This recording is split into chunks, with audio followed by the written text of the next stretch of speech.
Whew. It is time to talk Jets. And boy, oh boy, do we have a lot to speak about. Oh, man. So many injuries, so many issues. We're going to be covering we're going to be reviewing the Packers game. We're also going to be talking about the upcoming game against the Eagles that we're going to have our upcoming preseason game. So we're going to get that going. Listen, if you want to call in, 515-602-9639, 515-602-9639, call in. The lines are open right now. Going to have some discussion today about the New York Jets, everything that they got going. Salutes to everybody in the chat. Salute to all the savages. So we're going to get right into it. 1 second, folks. I'm connect the audio really quickly, and then we're going to get into the radio show. We got a lot to discuss. Hold on a second, folks.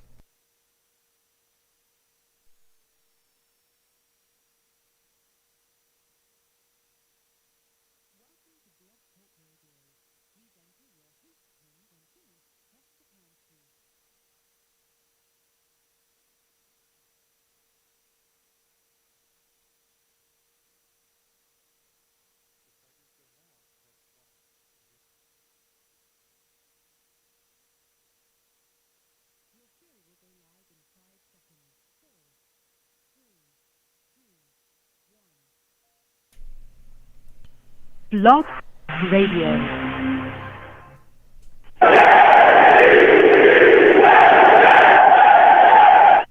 What's going on, folks? It's your boy Long Beach Joe, and we are back at it again. We're going to be talking Jets, and boy, oh boy, do we have a lot to cover. Injuries left and right. You got Vinny Curry now out for the season. We've already lost Lawson. We lost Jarrad Davis. Becton has a concussion, supposedly. He has a possible concussion. He left practice today. Rankins with a leg injury. Mims with a hip injury. Things are going a little crazy. All right. There's a lot to discuss. We're going to be talking about the Packers game as well, our preseason game against the Packers. Some of the good spots and some of the bad spots. We're also going to be talking about the upcoming game as well against the Eagles. So it's just a lot to cover, folks. But listen, I'm the man of the people. I'm here for the people. Let me shamelessly promote my Facebook page. Everyone go on Facebook, search The Long Beach Joe Show. Like that page. My content's up there. Go ahead and give it a listen. Message me. I'll message you right back. I love going back and forth with folks about this football team. Also, leave me some feedback. I love hearing about what you folks think I do here on The Long Beach Joe Show. So without further ado, folks, let's go ahead and get into the show. I am fired up. I'm fired up. As fired up as I can be, A lot of frustration in the fan base, and I can't wait to get to it. Listen, I'm also on iTunes as well. Check your boy out on iTunes, The Long Beach Joe Show on iTunes. Subscribe to my iTunes podcast, and hey, why don't you give your boy a 5-star rating, you know what I'm saying? And leave your boy some feedback, why don't you? Please. I see feedback, on there, and I want to thank everybody that does, but I want to keep that going. Please drop your comment. Let me know how you feel about the show, what your thoughts are about it. I see a lot of positive feedback as well. People really enjoy the content that I put out. Salutes to Mr. Magix again. I saw him in there. I see some 5-star ratings as well. Thank you, folks. Just continue to give me your feedback. I love hearing about what you guys think, and seeing that people like what I'm doing here. I'm also on Blog Talk Radio as well. Long Beach Joe Show on Blog Talk Radio. You can check me out there. My show's up there, so please follow me across on my Blog Talk Radio as well. I'm also streaming live while I do the radio show. For those of you that are listening to me to Blog Talk Live, I'm also streaming on YouTube as well, doing the live radio show there as well. You can hear the audio and see the video of my beautiful face. You know what I'm saying? Long Beach Joe Jets on YouTube. You can check me out there. That's where I live stream. I also put other content up there as well with the New York Jets. We also do all kind of fun stuff there too. We game. We do all kinds of things on that channel. So it's just not Jets content. It's a lot of other content on there too. And just enjoying ourselves, So we have a lot of fun. So please subscribe when you go to Long Beach Joe Jets. Turn on your notifications and give those videos a thumbs up. But now it is time to get into it, boy. The New York Jets have found themselves in quite a situation. We have quite a bit of players now injured. We're losing a lot of guys. These joint practices have hurt us. As we lost Lawson in the joint practice against the Packers. He's done for the season. He's been put on IR. Then we played the Packers. There were some shining moments there. Our defense had some issues. Our defense has some issues. You know what I mean? We had some issues stopping the run. They ran all over us. And when I talk about they ran hard, they ran hard. Listen, the Packers with Dillon, they were running like crazy. I think it was Dillon and Hill, their running backs. They just went off completely. And they just did their thing. The holes that they were running through was crazy. This defense struggled to stop them. And again, the Packers were playing a lot of second string guys. Their starting quarterback was Kurt Bankert. That's like their third string guy. It wasn't Love. It wasn't Rodgers. They had some backup guys in there as well. You know, their running backs were backups. Some of the guys along that offensive line were backups as well. And they were able to get down with the get down. And they were taking care of business up front. They were very physical with us, and they ran the ball straight at us, and we struggled to stop it. Mind you, we had a lot of starters out there. A lot of starters. C.J. Mosley was out there. You know, we had guys out there. Jarrad Davis, who now is not going to be back until week 6. He was out there. We had guys out there, starters. Hall, a lot of our starting defense was out there, and they struggled to stop that run against the Packers. And I am not, you know, going crazy over here. I want to make this very clear. I'm not panicking. I'm just saying we struggled to stop the run against the Packers backup, you know, second string, almost third string squad. So we got to clean that up going forward. There was some shining guys out there. I'm a positive guy. Eccles, you know, he looks solid, but he also went down in practice today with a leg injury. So we'll see when he comes back. JT Hassel, he looked solid.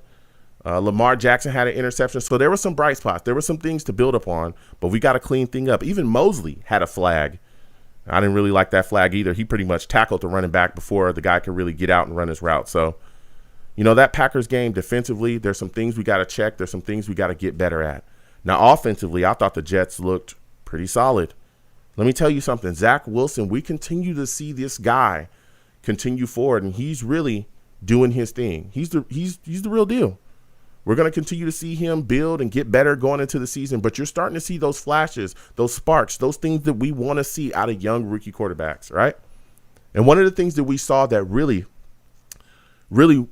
warmed my heart was the fact that Zach can get out of the pocket, get away from the rush, keep his eyes down the field, and make plays with his arm. We saw that constantly. We saw him move outside the pocket, get a throw down the field, and make things happen. So he looked really, really good. I think he was 9 for 11 with 128 yards. His connection with Corey Davis was very, very solid. Corey Davis had himself a day as well. 4 catches, 70 yards. A lot of people weren't talking about Corey Davis. He kind of got pushed to the side with all the talk about Elijah Moore, who's phenomenal, who I can't wait to see. We just got him back. I'll be talking about him a little bit in a second. All the talk about Denzel Mims having a breakout year as well. A lot of people kind of sleep on Corey Davis and what he can bring to the table. And I've been telling people this is a guy that I really believe is going to have a solid year for us. He's our go-to guy. He's our number one, and he had a day. Tyler Kroft as well at tight end. He's looking like he might have a bit of a stranglehold on that tight end position. He might have. He looked great as well. Caught 2 TDs. One of the catches he had, he actually adjusted to the ball, caught the ball, got hit, and was still able to hold on to the football and get into the end zone. So he looked really, really good, man. Our offense looked all right. Tevin Coleman was out there running the football early, him. Ty Johnson as well. I was a little surprised that we didn't see Carter mixed up a little bit earlier, but I tell you, P. Ryan and Carter, when they were given the football, they look solid as well. So our offense looks okay. It looks all right, man. It really, really does. Even the backup quarterback shots, you know, Mike White looked decent out there. He took some shots, though. Let me tell you, his ribs are jacked up. He took some shots in that game, but he looks like he's the guy that might actually steal that backup quarterback position spot. So we're going to be talking about that tonight as well, too. I'm going to get y'all thoughts on these positions and who you think is actually going to pan out there. You know, Connor McDermott also went down in that game as well. He's hurt, so he's going to be dealing with the injury. But another thing that impressed me about this team in this Packers game was the Jets' special teams. The Jets' special teams did some things that really, really opened my eyes, man. Made me confident. Ballantyne, who we actually ended up releasing, he had a solid return in the game, but we actually ended up letting him go. I was impressed by that, but, you know, we've cut him and we've moved on from him. So we'll see who's going to fill in that spot. Maybe it's Carter. We've seen Carter back there returning as well. He had some solid returns too. But Braden Mann continues to show us that he has a solid leg, man. This guy is pinning teams, you know, behind their 10, and he's really handling business. This guy I'm telling you, I don't want to jinx it, but he looks like he's going to be a force to be reckoned with at punter as we go into the season. He's going to be a guy that's going to give us very solid field position this upcoming year. So Braden just continues to show us. And let me tell you something else. One of the things that we were all concerned with, right, going into this season or going into this offseason was, listen, who's going to be the kicker? Who's the guy that's going to step up and make things happen? Who's going to handle things there? We all had questions about it constantly. We didn't like Ficken. Then we brought in other guys as well. We didn't like them either. And it was like, okay, who's going to be the guy? We had Chris Nagar. We ended up cutting him, got rid of him. Who's going to be the guy? Let me tell you something.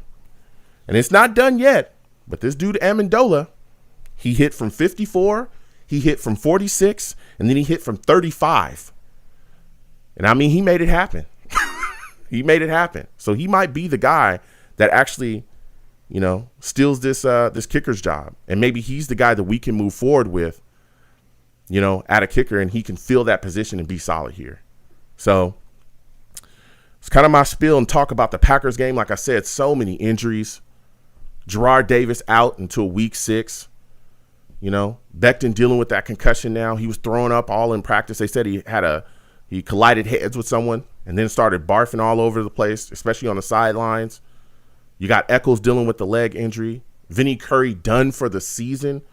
That kind of came out of nowhere. We were all hoping to see him as well, especially with the loss of Carl Lawson. We said, okay, well, we got Vinny Curry. He's going to be back week 2, hopefully. We got John Franklin Myers. We got Huff. We got all these guys. And now Vinny Curry is going to be lost. He's not going to be back. He was on the active non-football injury list at first, but then they put him on the reserve non-football injury list, which that's it. That ends his season. He's done. He had an undisclosed procedure, and dude, nothing. We're not going to get anything out of him. $1.3 million contract is what we gave him, and he's not going to be playing. So much to discuss. I'm going to go to the callers. Lots of injuries. We're going to be covering that. We're also going to be covering. We got Elijah Vera Tucker back. We got Elijah Moore back. I'm excited about seeing those guys on the field coming soon. Can't wait to see what they bring, especially a guy like Vera Tucker, especially, with us not having Becton out there. We're going to see what he does, there at left guard. We're going to see how he handles business. And Elijah Moore being back is big too, because we all talked about that kid constantly. And I can't wait to see him out there. So 515-602-9639, 515-602-9639. Call in. We're discussing all things Jets. We're talking about the Packers game. We're talking about injuries. We're talking about the upcoming Eagles game. And I got a question. It's a lot of questions, but I got one question. Should the Jets trade for a pass rusher? It's a lot of things flying around out there. But before we get to the callers, listen, salutes to Leon S. Kennedy with the big donation. Salutes to you, Leon. Leon says our Jets players need some bubble wrap and only 2 preseason games because they're made of glass. Love the shows. Subscribe to Joe. He is great. Salutes to you, Leon. Salutes for the big donation. I want to thank Leon. Listen, a lot of people talk about that bubble wrap. We'll see what happens, man. We've lost so many players already due to injury. It's tough. It really is tough. So I'm going to get to these lines again. 515-602-9639. 515-602-9639. Call in. I'm taking all calls. I know I have, a bunch of new listeners, a bunch of new callers. Listen, when you call in, don't call in and hang up, call in and hang up, call in and hang up. I can see you. You're in a queue. If you call in and hang up, you'll be put into the abyss, and I'll never be able to get to you. Just call in, wait your time. We'll get to everybody. Trust me. So, first guy I'm going to my guy E, man. E, I'm coming directly to you. Salutes to you, my friend. Listen, you saw what's going on out here. What are your thoughts about this situation, losing Jarrad Davis until week 6, man? How are you feeling about this? Joe, what's going on, man? It's been a minute. I'm glad I could finally call in. I've been busy with work and stuff, so I'm glad I could call in. But, man, it's tough for both sides. With Jarrad Davis, for himself, he really needed to have a big year because he's kind of a first-round bust. Not kind of, he is. And, he's a guy with some potential, some good tools. He needed to have a big year this year to, stick in the league. So it sucks for him, and it also sucks for the Jets. Hopefully a young guy emerges like a Sherwood. but, there's not really any depth behind, in that linebacker room. You're expecting a ton out of Mosley now. I'm guessing they might run a lot more nickel just because they can't afford to have 3 linebackers on the field if there's no one to play. Yeah. Obviously, Blake Cashman is extremely unreliable. He's just always injured. Yep. And so, maybe the young guy emerges. We'll see. But it is a tough loss, especially with the loss of Lawson. Like, our pass rush really diminishes. So who's the best blitzer on the team, or who at linebacker? Jarrad Davis, easily. Mosley's a really bad blitzer. Jarrad Davis, that's his best trait. So you're losing that too. Now it's obviously not for the season, but it's for a lot of it. It's unfortunate for both sides. Yeah, it is. It absolutely is. And even sticking with it, like you said as well, there were some other guys that we were looking at, when Lawson it went down initially. Now we lose Jarrad Davis. We're saying, okay, where are we going to get our pass rush from? John Franklin Myers was a name that was thrown out there. All right, we can depend on him. Huff is a guy that was thrown out there. Okay, we can mix that up. And then a lot of people were saying, hey, Vinny Curry, he's a guy that we're going to get back. And now Vinny Curry's done for the season, man. I mean, what are your thoughts on that? That kind of came out of nowhere. Now he's finished $1.3 million contract. We're never actually going to see this guy, play this season. So how are you feeling about that situation, man? Yeah, it sucks. I mean, I don't know what's going on with him. They're keeping it under control and whatnot. Vinny Curry's a solid player. He's a rotational player, but when he does get the snaps he gets, he has success. So, I didn't think he was going to be this every snap player. Predominantly was going to be like a third down pass rusher. Same thing with Huff, but now Huff needs to go into basically a starting role now, which unless you get someone else. But John Franklin Myers, he's a kind of edge inside hybrid, kind of like an Eric Armstead from the Niners who plays outside for for a second down, kicks inside third down usually because he's not an elite pass rusher. I liked Franklin Myers, but he's less of, that stud, get around the edge kind of guy that we kind of need. He's not a number 1 edge rusher, and neither is Bryce Huff. I mean, if you get that kind of production, what a find as an undrafted free agent, but you can't expect all that. So, maybe they make a move. I'm guessing we'll talk about that in a bit. But, it's a tough loss. If Curry wasn't going to play, maybe anything more than 40% of the snaps. But, that big third down pass rusher, it's important, man. And losing that sucks. Yeah, it does. And now, listen, I'm going right there with you. There's a lot of fans, hell, I'm looking at the the Savages in the chat. Salute to all the Savages. I look at a guy, Venom Jesus in the chat right now. He's saying, hell yeah, make that trade. Make a trade. Make it happen.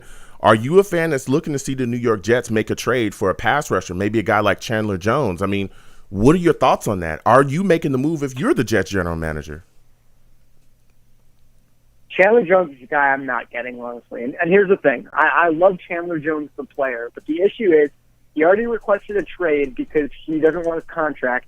So you have to get him, give him a new contract, which this is the last year of his contract. He's like 31, and there's a chance you get him, and he walks for nothing. So you're giving up, what, a third-round pick or a second-round pick for 1 year, which, this team, we're definitely not a Super Bowl team. In my opinion, we're not a playoff team. I know some fans have those high expectations. I think with the loss of Lawson, we're 6 to 7 wins, which is a huge improvement from 2. Don't get me wrong. But that the Chandler Jones trade is, if it's like a 5th-round pick, sure, I'll do it. I don't think the Cardinals would do that. But maybe some lower-tier guys who have some upside.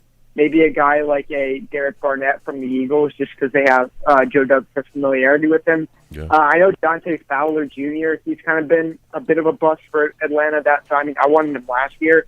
It seems like, he had a really good year with the Rams, kind of cleaning up sacks and stuff when he had that dominant force inside with Aaron Donald. And, I'm not saying Quentin Williams is Aaron Donald, don't get me wrong, but having that dominant force seems to, benefits a lot of pass rushers. Yep. So maybe getting a guy like a Dante Fowler, he's a pretty awful run defender, which is a bit concerning, but we are pretty strong interior when it comes to run defending. Not last game, obviously, but in the Packers game, but obviously Q's not there fully. He's a dominant run defender. So maybe a guy like that. I would get more of a mid to low tier option.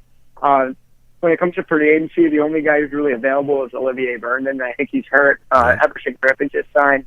So I would hold off on the Chandler Jones just because I don't want to give an older player that much money. I don't think we're at that point in our rebuild. I think we're coming out of the rebuild. We're going to be competitive very soon. Yeah. But I don't think we're at that point yet. So, Derek Barnett, Dante Fowler Jr., guys like that, names to keep an eye on. So when you talk about Derek Barnett and guys like, Dante Fowler Jr., how much are you willing to give up if you're the Jets general manager? Like, what kind of picks would you be looking to move to maybe, make a move for those guys? Like a fourth and a fifth round pick. Like, I don't think you're going to get, because Dante Fowler's fighting for some pretty big money, so I don't think Atlanta would get anything more than a fifth, maybe. Yeah. And Derek Barnett, around that range. I mean, I'm not giving, premium capital, in my opinion, is like first through third round. That's where you expect to get starters from. I'd rather, instead of getting 1 year of a guy, I'd rather take a swing on potentially getting 4+ years of a guy in the draft. Yeah. No, yeah, I'm right there with you. I look at the situation, like you said, fourth, fifth round pick. I could see that maybe being moved for a guy, depending on, again, how long he's going to be here. But we all know Joe Douglas is big on the draft as well. He wants to make sure that the guy is going to be here, especially a guy that's going to be young and really, have that side-to-side speed and really be able to bring some things here for years to come. Now, listen, I want to talk to you about this Packers game, man, that we just had. What was the guy that you were impressed by the most coming out of this Packers game that really made you feel like, wow, he took a step forward? Obviously, my guy Zach Wilson. Obviously, I mean, everyone's starting to rave about him. I've told everybody, all that competition nonsense, all that stuff. It's BS. Mm-hmm. And I mean, I know it's a preseason game, which people are constantly throwing that around. But when another quarterback plays well, you don't bring the it's just a preseason game excuse. Jets bias, I think so. Yeah. He's been great. I mean, people are using the preseason as a way to kind of discount him. I think he could be better when it's not the preseason because, teams don't open the playbook in the preseason. He's not taking the deep shots yet, but, I mean, you look at him, and he's not playing like a young quarterback. Like, he's not getting happy feet in the pocket. Yeah. He's not staring at the rush.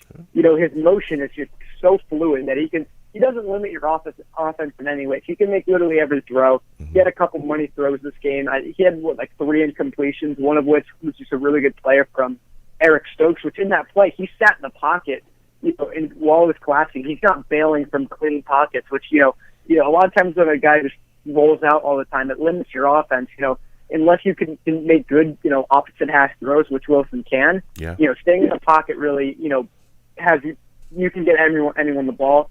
And he's not just going to his first read. He's not just staring down, the first crop touchdown was his second read. It looked like to me it wasn't his first read. Yeah, and he looked the guy off too. With Corey Davis, he looked the guy off too before he made the throw. Yes, he did. With young quarterbacks do not excel with, early on. Mm-hmm. And the thing is too, he's getting that repertoire with Corey Davis now, and like you said, everyone was just hyped up about Elijah Moore, and for good reason. But we kind of forgot about Corey Davis. We signed this guy for a reason.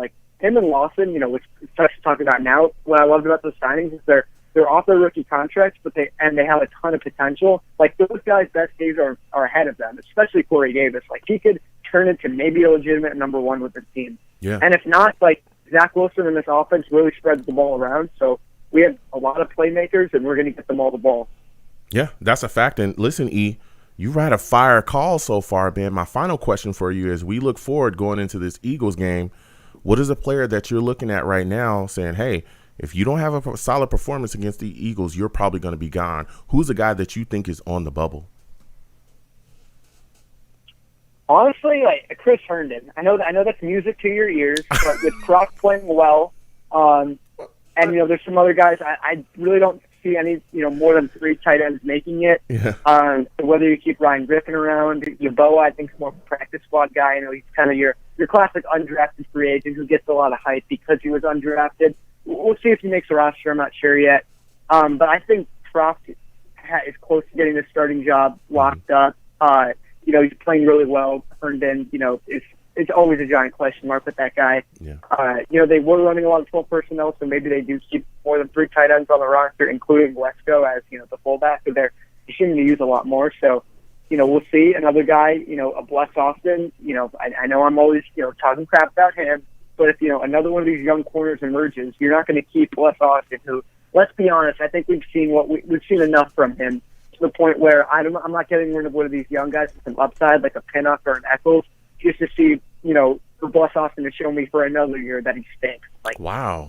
So those guys, Okay. I know. It's I just mean, like, that's a lot to just say that don't Bless think, Austin is going to be gone. He's a guy that's been out there. Him and Hall. We saw Hall, get beat as well in that preseason game for a touchdown too. But it's tough to say you're going to cut Bless Austin because even those younger guys. I mean, Echols had an interception, but we're not seeing him against the number ones. We're not seeing him out there. When the game first starts against these starting caliber guys. So it's a long way. I mean, Bless we see out there with these number one guys. he's more of a hot take kind of guy, like a risk, like a candidate who there's a shot, but it's not. I doubt it would happen, but I'm just saying there's a shot it happens. Okay. Listen, E. I don't want to give you like an obvious answer, like a guy everyone knows is getting cut. Yeah, for sure. No, I respect it. Listen, E. This is a phenomenal call. Give him a hand, studio audience. Give him a hand. I like this call. I like it. I respect it.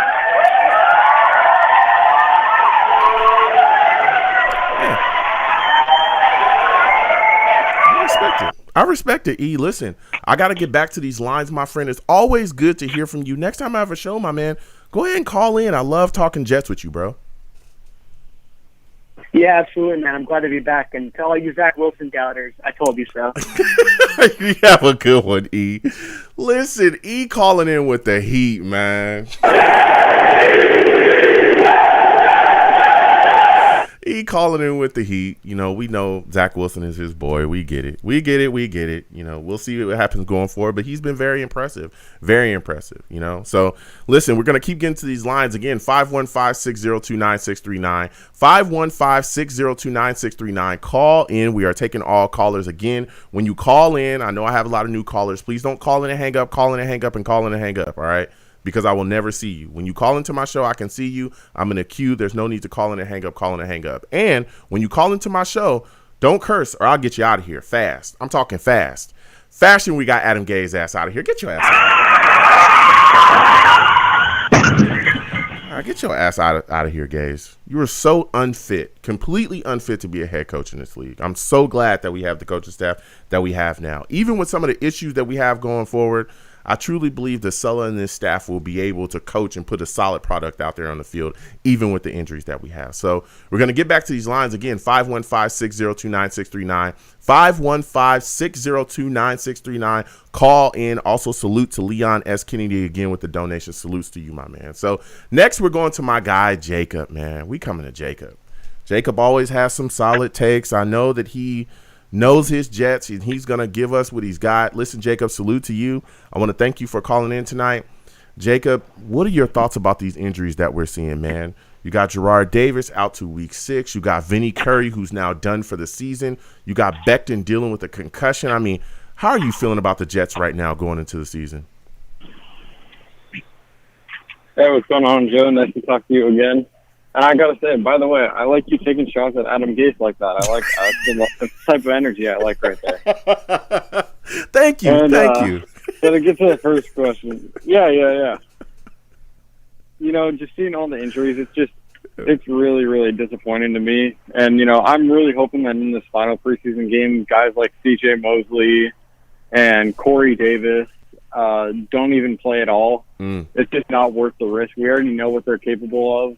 They don't have anything to prove to us, really.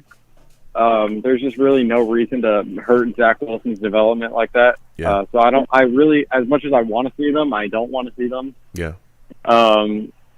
These injuries, they're piling up way too quickly. I'd love, if they continue like this for the rest of the season, I'd love to see the whole training staff be fired by the end of the year. Because we need people who are not going to let our people get hurt like this all the time, because it happens too often. It just seems like. Mm-hmm. Yeah.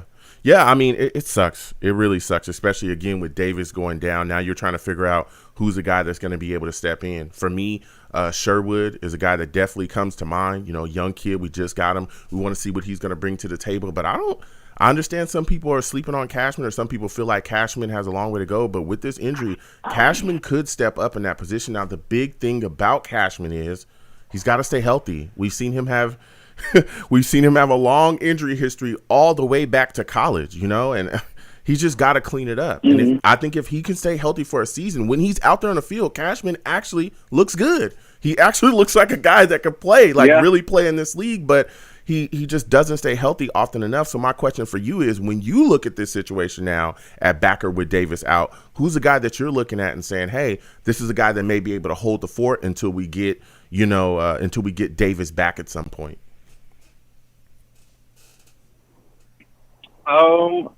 I would say Jamie Sherwood's a good one. Obviously, if Blake Cashman can stay healthy, then he can hopefully hold the fort down. But I think we really got to leave it up to the rookies ultimately for this year. Yeah. There's really not much to lose. I don't think really any of us are expecting us to be, Super Bowl contenders. So I'd love to see the rookies sort of hold it down, and hopefully we can find which rookies are more capable of staying healthy compared to some others. And hopefully we'll just try to make the best of the poor situation, which is what Robert Saleh did a really great job of last year with the 49ers. Yeah. It's the next man up mentality. Yeah. You're talking absolute facts there, man. Now, we're talking next man up. We know we lost Lawson. Vinny Curry's now out for the season. When you look at the Jets defense right now, what concerns do you have about this secondary? Doesn't the loss of pass rush amplify some of the concerns that you have about our cornerback position? It definitely does, because the reason that we weren't so worried about, getting that star corner in the building is because if the pass rush can really hold it down and create pressure, you don't need the corners to work as hard or be as, as efficient, because they don't need to cover for as long as they would if the pass rush isn't as great. Yeah. And as we're losing our pass rushers one by one, the corner position becomes more and more important, and I think there's not much we can really do about it, because I don't think Joe Douglas wants to go out there and spend more money. It doesn't make much sense for us to go get guys on 1-2 year contracts that are pretty big, who aren't going to be a part of our long-term future. Okay. So I think for now it's just really, just like I said, just experimenting with what we've got, finding who's more capable than others, and sort of just going from there until everybody's back healthy. Yeah. I mean, there's a lot of Jets fans out there talking about making trades. I know a lot of people immediately, after Lawson went down, they were saying, hey, we should be looking for somebody. And then, Vinny Curry going down today, I had people hitting me up saying, listen, we need to make a trade. Chandler Jones needs to be on this list. And I was just like, I don't know about that, especially a guy that has he's looking for more money. Now you got to give up picks for a guy that you have a kind of an uncertain future with. It's like, what are you going to do going forward? But I think that Joe Douglas, especially not giving up any like big time picks, first, second, third, something like that, I don't think he'll give any of that stuff up for a guy. So I think that we're probably just going to, see who's going to be able to hold the fort, lean on guys like John Franklin Myers and Huff and other guys that we have going forward. Again, we're going to get Quentin Williams back at some point as well, which could help push the pocket. I'm not saying he's going to be a sack demon or anything like that, but I am saying he's going to be able to help push the pocket and really, blow guys up front. And we'll just see what happens going forward. But, it sucks, man. It really sucks seeing these injuries come. And a lot of this is. It really does. A lot of this is coming in those joint practices. You know what I'm saying? So my next question for you is, you look at this Packers game, that we just had. How impressed were you with Zach Wilson in this game? What are some of the things that he did that you feel like stood out to you? Outside of the opening drive touchdown, which is what I was really hoping for, which is always a great sign to see from a quarterback. Yep. I was really impressed with him. I thought he did a great job of staying patient, making throws on the run. Really all you can ask for out of him. Obviously it's against, second and third stringers who are fighting for a job, but even if it's the top guys, that'll be the real test for him. But I think from what we've seen so far, he's been all we could have asked for and a little bit more. Yeah. I mean, he's looked good. I mean, he was out there chucking the ball around, especially his ability to get away from pressure, keep his eyes down the field, and, make those throws. I was really impressed by him. He continues to impress me. The arm strength, the quickness of release. I'm liking what he's doing, and I'm hoping to see him continue to build on that. But one of the things that I'm starting to get a little bit concerned about is the offensive line up front, and it's just simply because, we're looking at the situation. We're getting Vera Tucker back this week. Now we're losing Mekhi Becton. He probably isn't going to play this week due to a concussion, right? And you're kind of shifting around the offensive line a little bit. Are you concerned that it'll take this offensive line a bit of time to gel completely because they haven't been able to play together fully as a unit, in these current preseason games? Yeah, for sure. I think really, you saw what the Colts offensive line did, and there was a stat from, it was either last year or 2 years ago, where all of them had played together for like 30-something straight games, which is, what you dream of for your offensive line. Yep. For us, it's not very realistic because guys go down, we drop like flies over here. Mm-hmm. But I think we're really, until we can see what they all do together, we can't really set our expectations too high for the offensive line.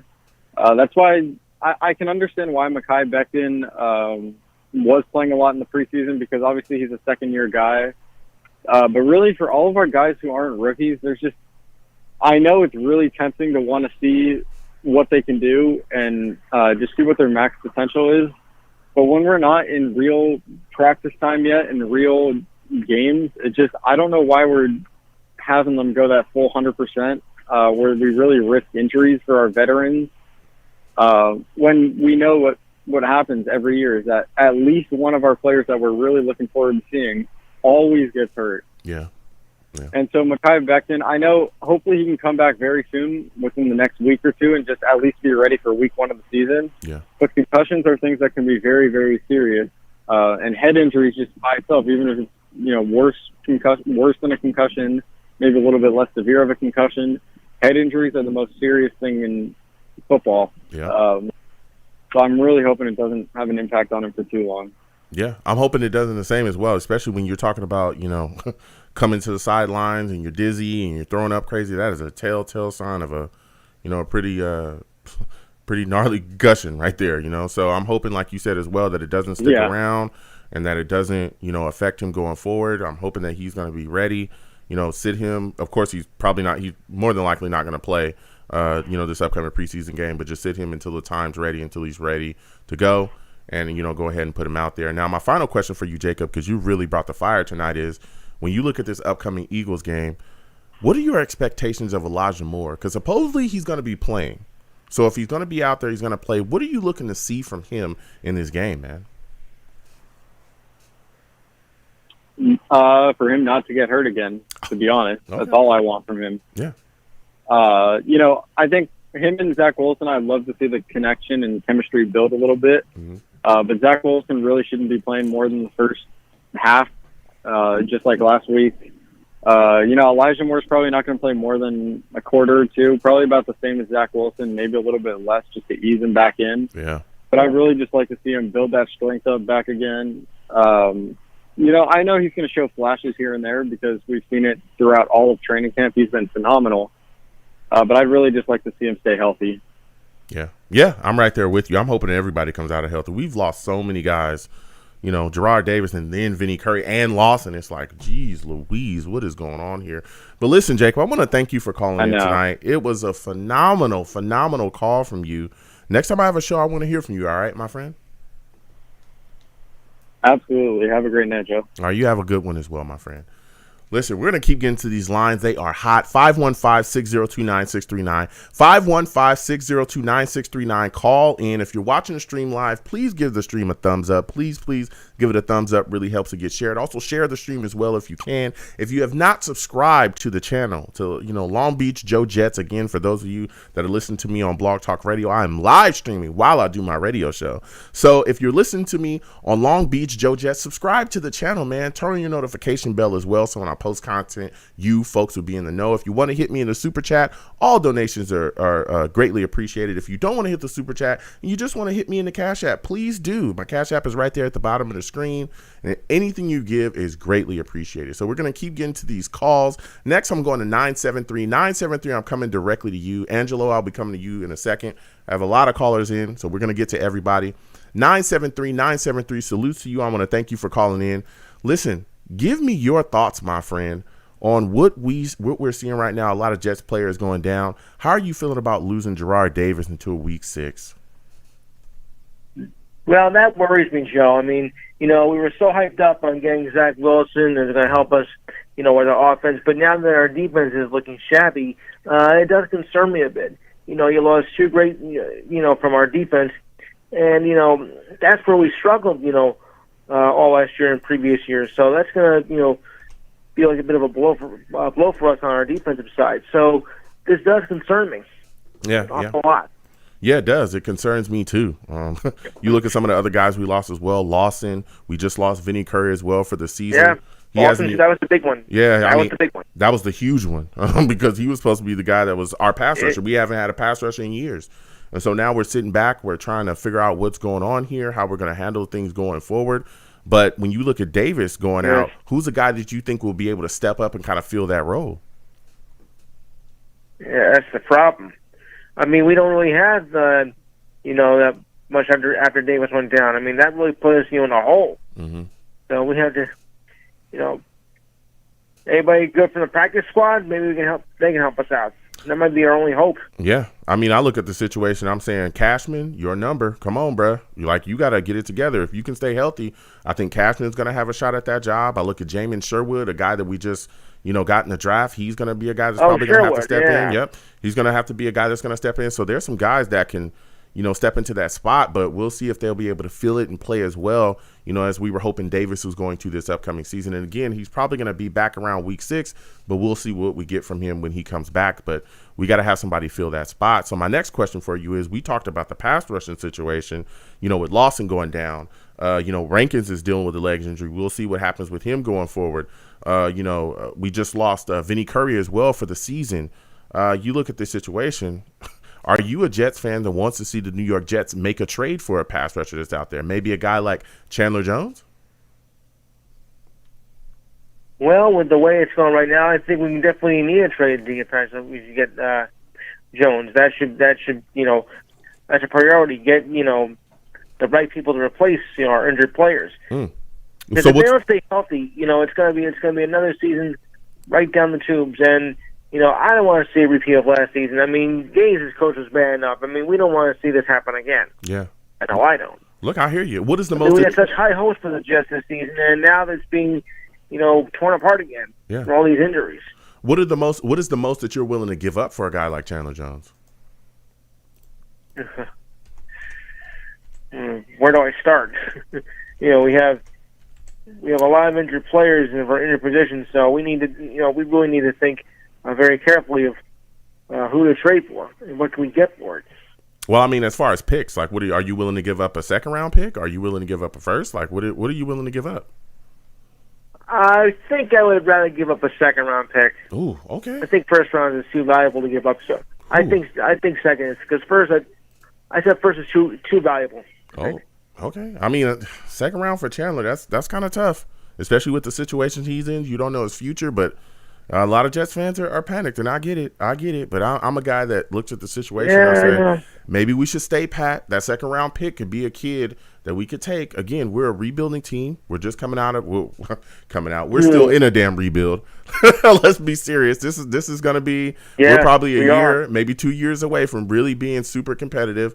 And I think that second round pick could really be turned into, at least we could really turn that into, a young kid that can come in here and be solid with us for a couple of years, instead of taking an older guy like Chandler Jones that's looking for more money, and who knows, what the future is with him. But I respect, all Jets fans and their takes, and, everybody saying, hey, we need to make a move, because like you said earlier as well, most Jets fans, they just don't want to see another season down the tube. So my final question for you, my friend, is what are your thoughts about Zach Wilson and the way that he played against the Packers? How are you feeling about him?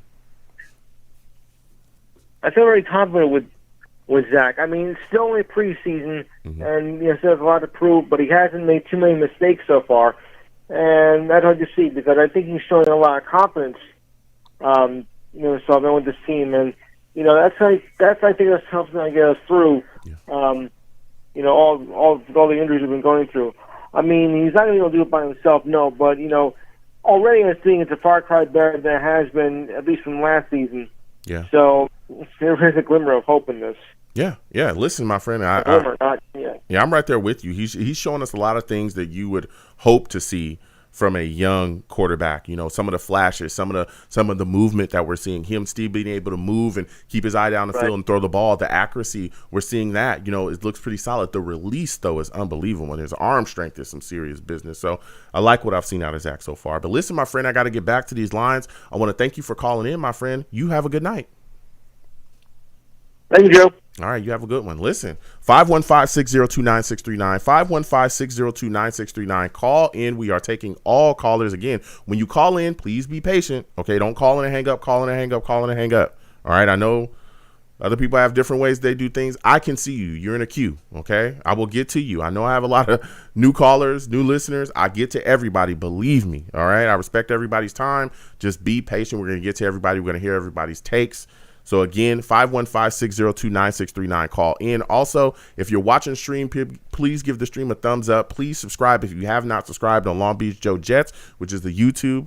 All right, please subscribe, hit the notification bell so when I post content, you folks will be in the know. If you'd like to donate, the super chat is right there. If you'd like to hit me in the Cash App instead of the super chat, the Cash App is right at the bottom of the screen. So all donations are greatly appreciated. So we're going to keep getting to these lines. Again, 515-602-9639, 515-602-9639 is the number. Call in. Next, I'm going to my guy, Angelo. Angelo's got some takes. I know a lot of people have a lot of things to say about this New York Jets. Listen, Angelo, we already know what you're coming with. You're going to come with some straight fire. Give me your thoughts about the injuries that you're seeing, man. Where Jarrad Davis out till week 6. You got Becton dealing with a concussion. We've lost Vinny Curry for the season. How are you feeling about all this stuff, man? Well, when I heard about Carl Lawson, man, it was, your heart drops. Mm-hmm. You literally just kind of take about 2 days to recover from that. You're feeling really down, and you kind of losing hope, and then you kind of look at the bright side, man. We got Zach Wilson. That's the guy we do not need to get hurt. If Zach Wilson gets hurt, we are screwed. So I think at this point, with all the other injuries, I'm numb. It's kind of like that first one hit me, and now I'm kind of used to it. Obviously, Jarrad Davis, man, that's another key addition to our defense, man. And Vinny Curry, we really didn't see a lot. I don't know how much he was really going to contribute. I didn't really seem like an older guy. Well, he's a situational pass rusher. Plug-and-play guy, kind of. Mm-hmm. Yeah, so for him, it really is Jarrad Davis, man, and Carl Lawson. But, hey, we got a lot of depth there now. Finally, it's like last year. We had all these injuries last year, but guess what? We had no depth. Yeah. Now we have depth. Even though a lot of the guys are young, you can't give. I know you want to talk about Chandler Jones, but how are you going to make the guys in the locker room feel if you go and do that, man? All these guys are working hard in training camp, and all of a sudden you're going to go trade a second or third round pick for Chandler Jones when all these guys have worked so hard to earn a spot, and now you're going to have this guy cut right in front of them for what? Yeah, we're not doing that, man. We're not doing that. Yeah. Yeah, look, I'm not a guy that's necessarily in favor of us going after Chandler Jones. I think I don't want to give up any, premium capital. I know the last caller talked about a second-round pick. I'm not really interested in giving up a second-round pick for Chandler Jones, a guy that's going to be looking for more cash. You don't know what the future is with him. I'm more in favor of, seeing what happens with the guys that we have here and then attacking the draft with that capital. I look at guys, like I said, Bryce Huff is a guy I think is going to definitely get his he's going to get his bones about this season. We're going to see what he has to bring. John Franklin Myers, we're going to see what he has to bring. There's other guys on this roster as well. Hamilcar Rashed Jr., who showed us something as well. We're going to see what he has to bring. Even if you look at the linebacker position with us losing Jarrad Davis, I'm looking at guys like Cashman and Jamin Sherwood to step up and really get in this situation. Hell, what's going on with Zuniga? Is he going to do something at some point during this, this preseason, or hell, during the season? He wasn't cut from the first cuts, not gone now. When are we going to see him actually step up and be able to put in a position where he can make some plays or do something? So, like you said, there's some guys there, but they're young guys, and we've got to see what they're going to bring going forward. Now, when you look at this situation, though, when you look at our situation on offense, though, currently, it's looking like we're going to get Vera Tucker back, but Becton is now going to be out with a concussion. It looks like he's not going to play in this upcoming preseason game. Are you concerned about this offensive line not gelling before the season starts? Because, they haven't all played as a unit during, an actual game against an opponent, all preseason. Vera Tucker's been gone and things have happened. So are you concerned about that going into the season, that this offensive line hasn't had enough time to really gel as a unit to really be successful altogether? Yeah, offensive line worries me, man. But just going back to the defense really quick, I know one player doesn't make a team. And if you have the right scheme fit, it's all about coaching. If the coaches, they got to coach around this. Yeah. They have to find the way to disguise the blitzes. We have NFL caliber players on our team. It doesn't matter if your name is Carl Lawson or a rookie coming out. If you drop the right play and have the right scheme and have the right strategy towards the game, you should be able to sack the quarterback. Anybody should be able to get pressure, especially with Rankin and Quentin Williams in there. We should have players being able to get to the quarterback. We have depth, okay? Yeah. And as far as the offensive line, I don't know if we do have depth. I don't think, obviously Cam Clark was a guy I was really high on. He was my depth guy that I was hoping that he would fight for a starting job or he'd be the primary backup. We don't have him. Feeney, come on. I don't know what he's decent. That guy. Yeah, he's decent. McDermott just got hurt as well. All right. Okay. So again, it's kind of like last year. We kind of, plugged in a couple of these guys that were kind of misfits. And how did it go last year? And yes, we did well with Becton. Now he's been kind of hurt. Elijah Vera Tucker hopefully can come around. But man, I still see, I see us using a lot of draft capital, a lot of high picks in the draft next year for some offensive line. I think this is this offensive line next year. If we get some good rookies, but this year, and here's the other thing you think about: Zach Wilson. Okay, he is built to avoid pass rush. He is built to run outside the pocket and make these throws. He's going to have a tough rookie year. Okay, he is going to learn a lot. But I am glad we have someone like that behind center. Who is going to get the experience and who is capable of eluding the pass rush and getting out of the pocket and making throws off balance. Because regardless, yes, but that's going to rely on our run game. He can do that if we have a good running game. So as long as we can still establish a run game, and again, the scheme. If our coaches have to coach around it. Yeah. This is going to bring out our coaches here. Okay, so Bill Belichick is known for having great defenses. Not with a lot of players you would think of.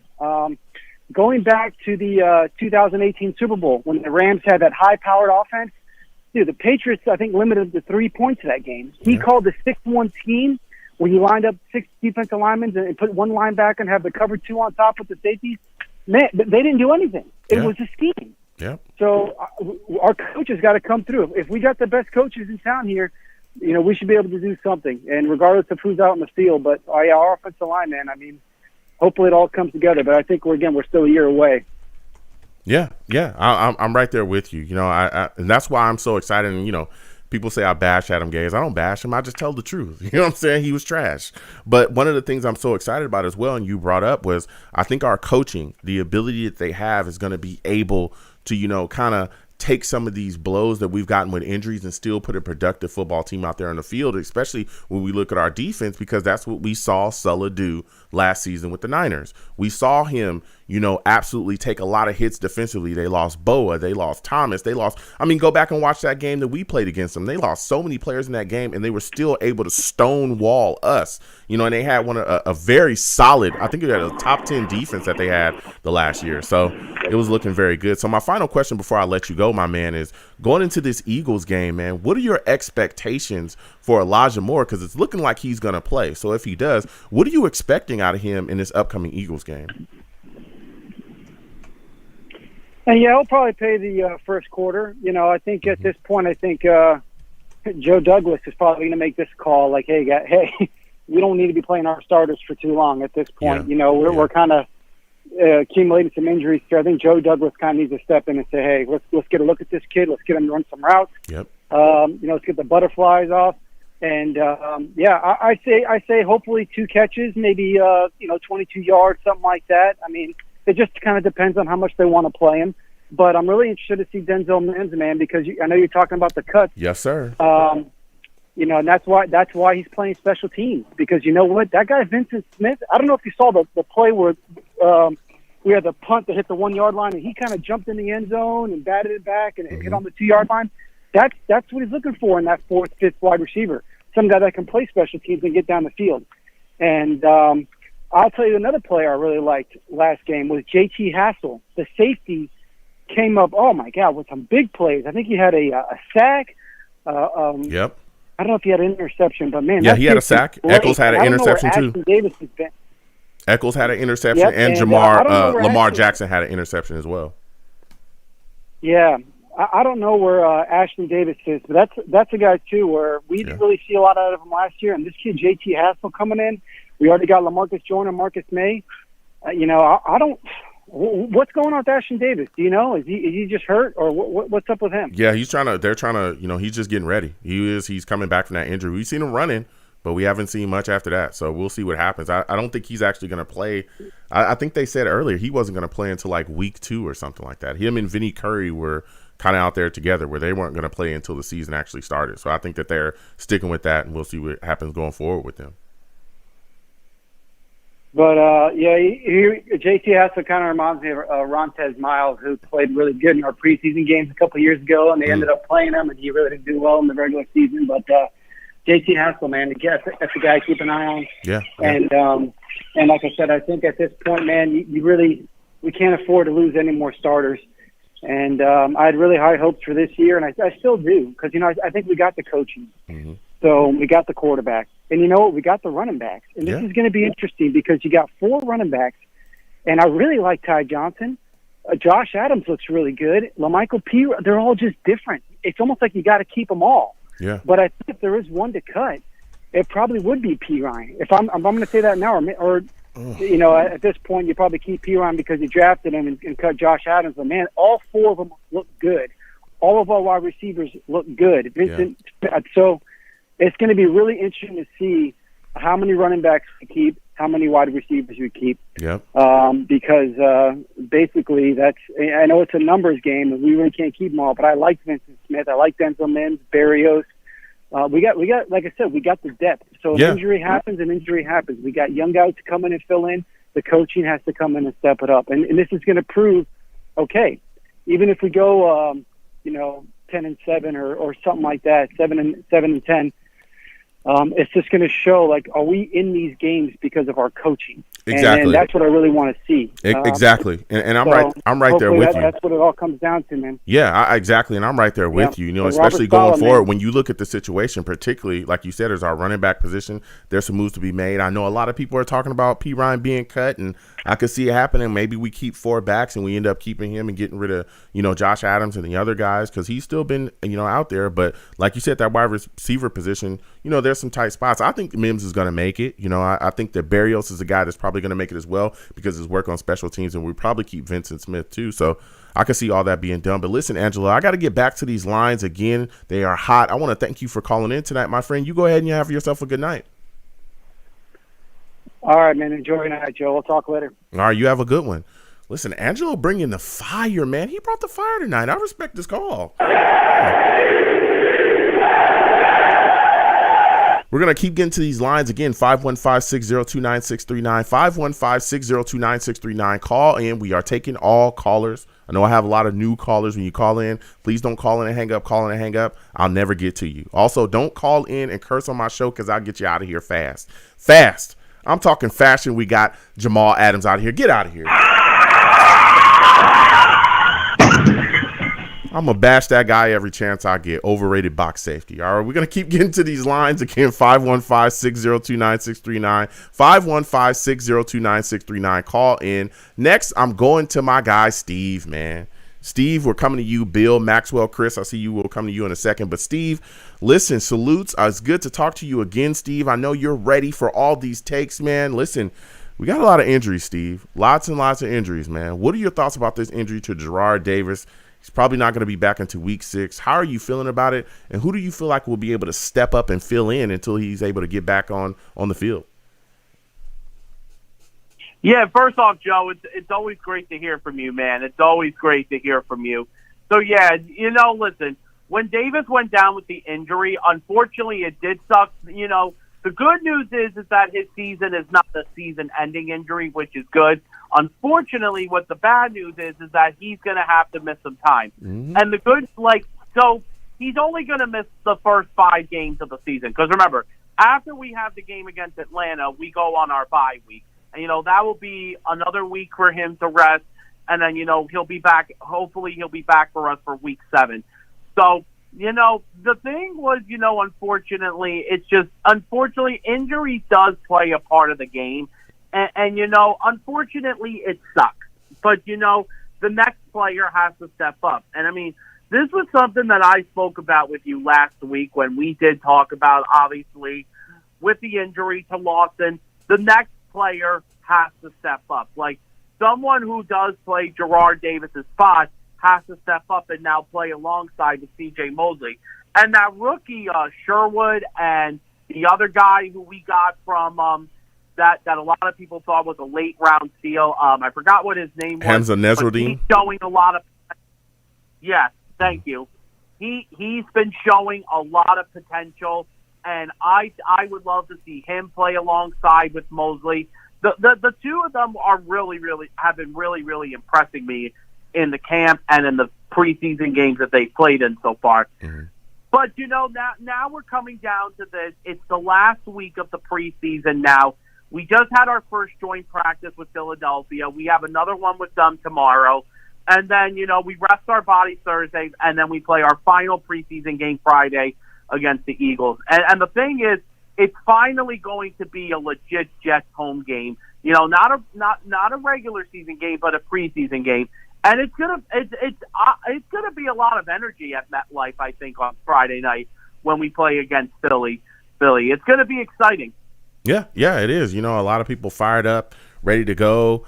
But let me tell you something. There's a lot of things to discuss just about this roster. You talking about this upcoming game against, the Eagles, and I'm looking at the situation. Even in the joint practices, we've seen the Jets lose so many players. We saw Lawson go down in a joint practice. Now we see, Mekhi Becton's looks like he's going to be dealing with a concussion. He's probably not going to play in that Eagles game. They're not going to play him, I would guess. So when you look at this situation, you're getting Elijah Vera-Tucker back, but now Becton's gone. Are you concerned that this offensive line won't gel properly before the season begins? Yeah, it could be a consideration, but something, Joe? I have a lot of trust in this coaching staff that we have. I mean, listen, Robert Saleh even spoke about this, I mean, obviously we're going to find out a little more information probably tomorrow about Mekhi's concussion injury. I mean, hopefully, his concussion isn't too serious. Listen, I would be okay with Mekhi not playing in this game on Friday. Let him rest, let him get ready, for the first week of the season against the Panthers. Let him take a breather and let him rest. Yeah. But I mean, now when you look at this situation now with this team, I mean, let me tell you something. I mean, last Friday, now I wanted to talk to you a little bit about the game. Mm-hmm. The offense, I mean, Zach Wilson was absolutely tremendous in the game against Green Bay. I understand that a lot of people are saying, oh, well, he was playing against the Green Bay backups. Green Bay didn't have their starters out. Let me tell you something. Zach Wilson has been so impressive so far, and I'm really am hoping that this carries on for the regular season to come up, and especially now with the fact that not only do we have Vera-Tucker back this week, we have Elijah Moore back this week as well. Yeah. And, and he just looks great. Him and Corey Davis definitely have that connection too, but I also want to see that connection with Elijah Moore. Yeah, and I mean, hold on a second, Steve. Hold on a second, Steve. You are talking that talk right now, like you said as well. I saw a lot of great things from Zach Wilson, and especially with us getting more guys back into the fold now. Elijah Moore coming back. I can't wait to see that kid out there on the field because we saw them have a connection in practices, mini camps, all that stuff. I want to see what it's going to be like live out there on the field against an opponent, that's coming after you. I want to see what Elijah Moore is going to look like when those, opposing cornerbacks line up against him and try to stop him. But one of the questions that I have for you, man, is what were your thoughts about Corey Davis's performance against the Packers? Because he was out there catching footballs and making plays. Yeah, no, definitely. Everyone was going out there and making plays, and the thing is, it's exciting because we finally have a group that's young and hungry, looking like they're ready to play, and especially how Coach Saleh gets them ready. I mean, listen, we have a coach that every game, what he's going to probably do for the regular season, go into the stands and jog up and down the stairs. I mean, he did that at MetLife. He did that at Lambeau Field. He's probably going to do it again this Friday, maybe 2 hours before the game. But Now the other thing I wanted to talk about was the defensive side of the ball. Mm-hmm. And I'm going to be very honest. I really thought the starting defense was very, very disappointing on Saturday last week. I mean, the thing was we let Green Bay have a 19-play drive. A 19-play drive, Yeah. and literally took out almost the whole entire second quarter. Yep. I mean, luckily the Jets did redeem themselves after from that play. But, I mean, the Jets made so many mistakes. Like, the first mistake was, okay, when the quarterback fell the first time, they got him, they sacked him. Good. And then he fell down again for a second time, and the Jets shouldn't have gotten it. But what happened was he was able to turn that into a positive. Yep. And then, when we gave up that fourth down conversion, and then obviously C.J. Mosley had that bad penalty. I mean, that was unfortunately a bad penalty to take. But, and the thing was, unfortunately, we can't have that in games, unfortunately. Yeah. We can't give up a 19-play drive, and especially when we make Green Bay start in their deep own territory. And Brandon Mann, I'll tell you something right now. Yeah, he Braden is our Mann. future punter, okay? Yep. He's our future punter. Yeah, Braden Mann, it looked amazing in this game. He's looked very good so far this entire preseason. He looked good last year as well, too. I'm hoping to keep, he just continues to go forward and really show this year about that he has a leg and he's going to be, a punter to be reckoned with. Also liked Amendola as well. I think he went 3 for 3. He hit from quite some big distances. So our special teams is looking solid. We'll figure out going forward about the kick return and punt return situation. But let me tell you something. We look decent. The defense was a little, uninspiring, though, especially against the run early. That was the thing that really surprised me, was that the Packers were able to run on us so effectively. But listen, Steve, I got to get back to these lines, man. They are hot. I want to thank you for calling in. You had a heck of a call, bro. I want to thank Steve for calling in. Again, 515-602-9639, 515-602-9639. Call in. We are taking all callers. We're talking to everybody. Please, again, when you call in, please be patient. Don't call in and hang up. Call in and hang up. Call in and hang up. I can see you. I will bring you on. You just gotta be patient. You know what I'm saying? We're going to get to everybody. So we're going to keep getting to these lines. Again, 515-602-9639, 515-602-9639. Call in. Next, I'm going to my guy, Bill, man. It's my guy, Bill. My guy, Bill, knows his Jets. We already know he's going to have some takes. Salutes to you, Bill. I want to thank you for calling in. Bill, give me your thoughts on this situation, man. Jets dealing with a lot of injuries right now. Are you trading for a pass rusher? No. What? Gotta relax. Don't hit the panic button. Oh, man. Come on. The panic button's fun. This is not to trade away your pick. Why can't we hit the panic button, Bill? It's so fun to hit it. Just hit it once or twice. It'll make you feel good. We do it all the time. We're off the panic button. It's going to be just a pan button by the time we run it all off. The bottom line, this roster's not constructed for this year. We know that. It's a brand new coach, brand new rookie QB. Yeah. We want to see progress and growth, definitely. We want to, we have to be patient. We look at, we lost some guys. It was unfortunate, a lot of unfortunate breaks. Mm-hmm. But Lawson signed that contract. He expects to be here for a bit. So have to bounce back. The next man up. There's a rotation. And that's an opportunity to see what we have there. So let's look at it this way. We have a chance to develop some guys. You're going to have Curry is going to be in the room, as well as Lawson in the defensive lineman room. They're going to be able to coach some of these guys up, give them some tips, work with them a little bit to help out in the depth so these guys can get some experience and get that that insight from these guys who are top-level professionals. So that's all we can hope for at this point, is that we have a coach who comes from a defensive background. He can work what he needs to work, and we'll improve. Yeah. So when you look at this situation, look, I hear you, Bill. I was joking about that panic button, but there's a lot of Jets fans, and again, I respect everybody's take, that are saying, hey, we should be looking to bring somebody in the building, and I get it. We just lost Lawson. Who knows when, again, we'll see him at 100% probably next season. We'll see if he's, going to fully heal from that injury, what we'll get from him. And so a lot of people are saying, hey, we need a pass rusher right now. This team needs to win something this year. We want to see some type of improvement. But I look at guys like, that are already on the team, Huff, Franklin Myers, guys like that are going to have to step up and fill in. But with this injury to Jarrad Davis, it's really got people looking around saying, hey, who's the guy that's going to be able to step in and fill these spots? And for you, who's the guy on the roster right now that you feel like will be able to hold the fort until we get him back? Well, the bottom line, this is not to trade away your pick. You're going to have Curry is going to be in the room, as well as Lawson in the defensive lineman room. They're going to be able to coach some of these guys up, give them some tips, work with them a little bit to help out in the depth so these guys can get some experience and get that we want to see So we get Davis back. Yeah. Yeah, I think it's going to go to. Are you looking at a guy like Sherwood or Cashman or something like that? Yeah. Yeah, Sherwood. I think Sherwood definitely. Cashman, I think you mentioned earlier, if that guy could stay healthy. Yeah. Yeah. I mean, he was solid in college. A lot of promise. That's why they got him. And when he plays, he performs. So they're just going to have to, just if they can put him out there, put him out there. But I think they're going to have to look at this Sherwood, put him out there and see what he can perform. Yeah. They draft a lot of guys with the same body type, similar kind of guys who are tweeners, linebacker, and safeties. So, I think they really are going for these guys who can run and react. So, they want a guy who can identify the play and just get there. So I think if that's what they're going for, and I think that's what it is, then, and not that,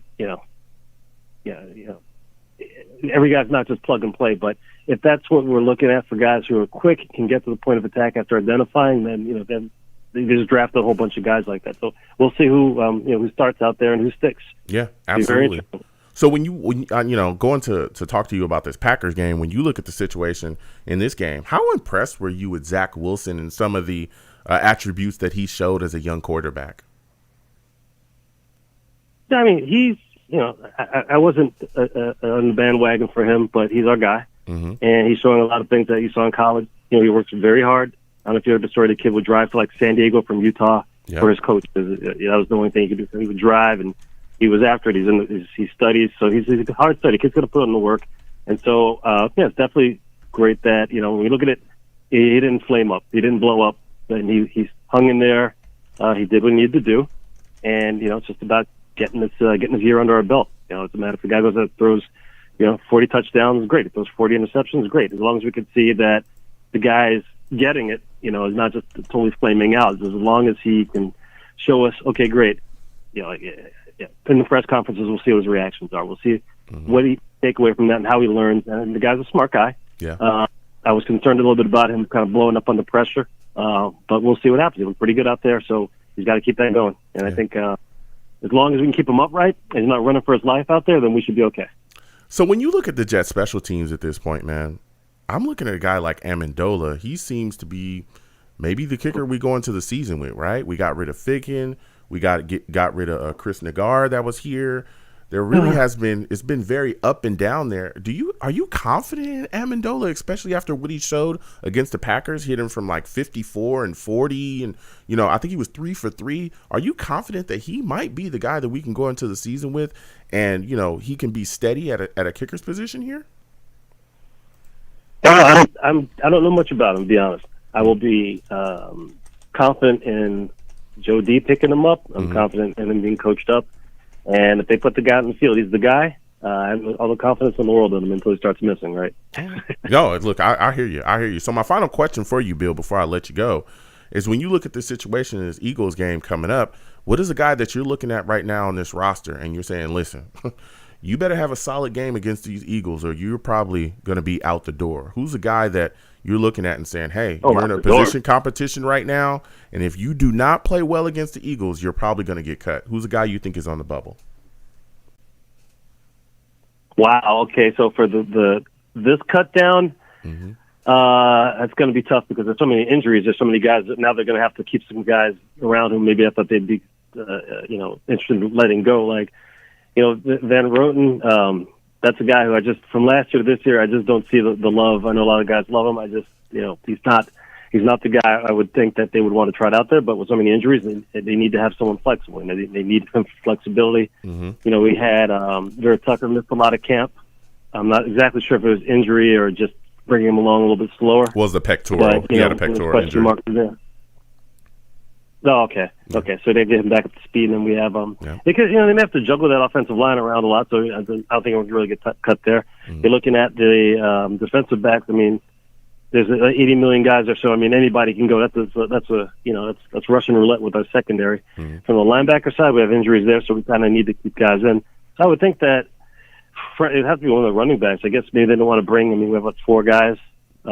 That we're looking at, so someone, maybe P. Ryan might be a guy who's going to get cut. I'm not sure how they're going to deal with that, especially with, do we want to keep 4 running backs in at this point?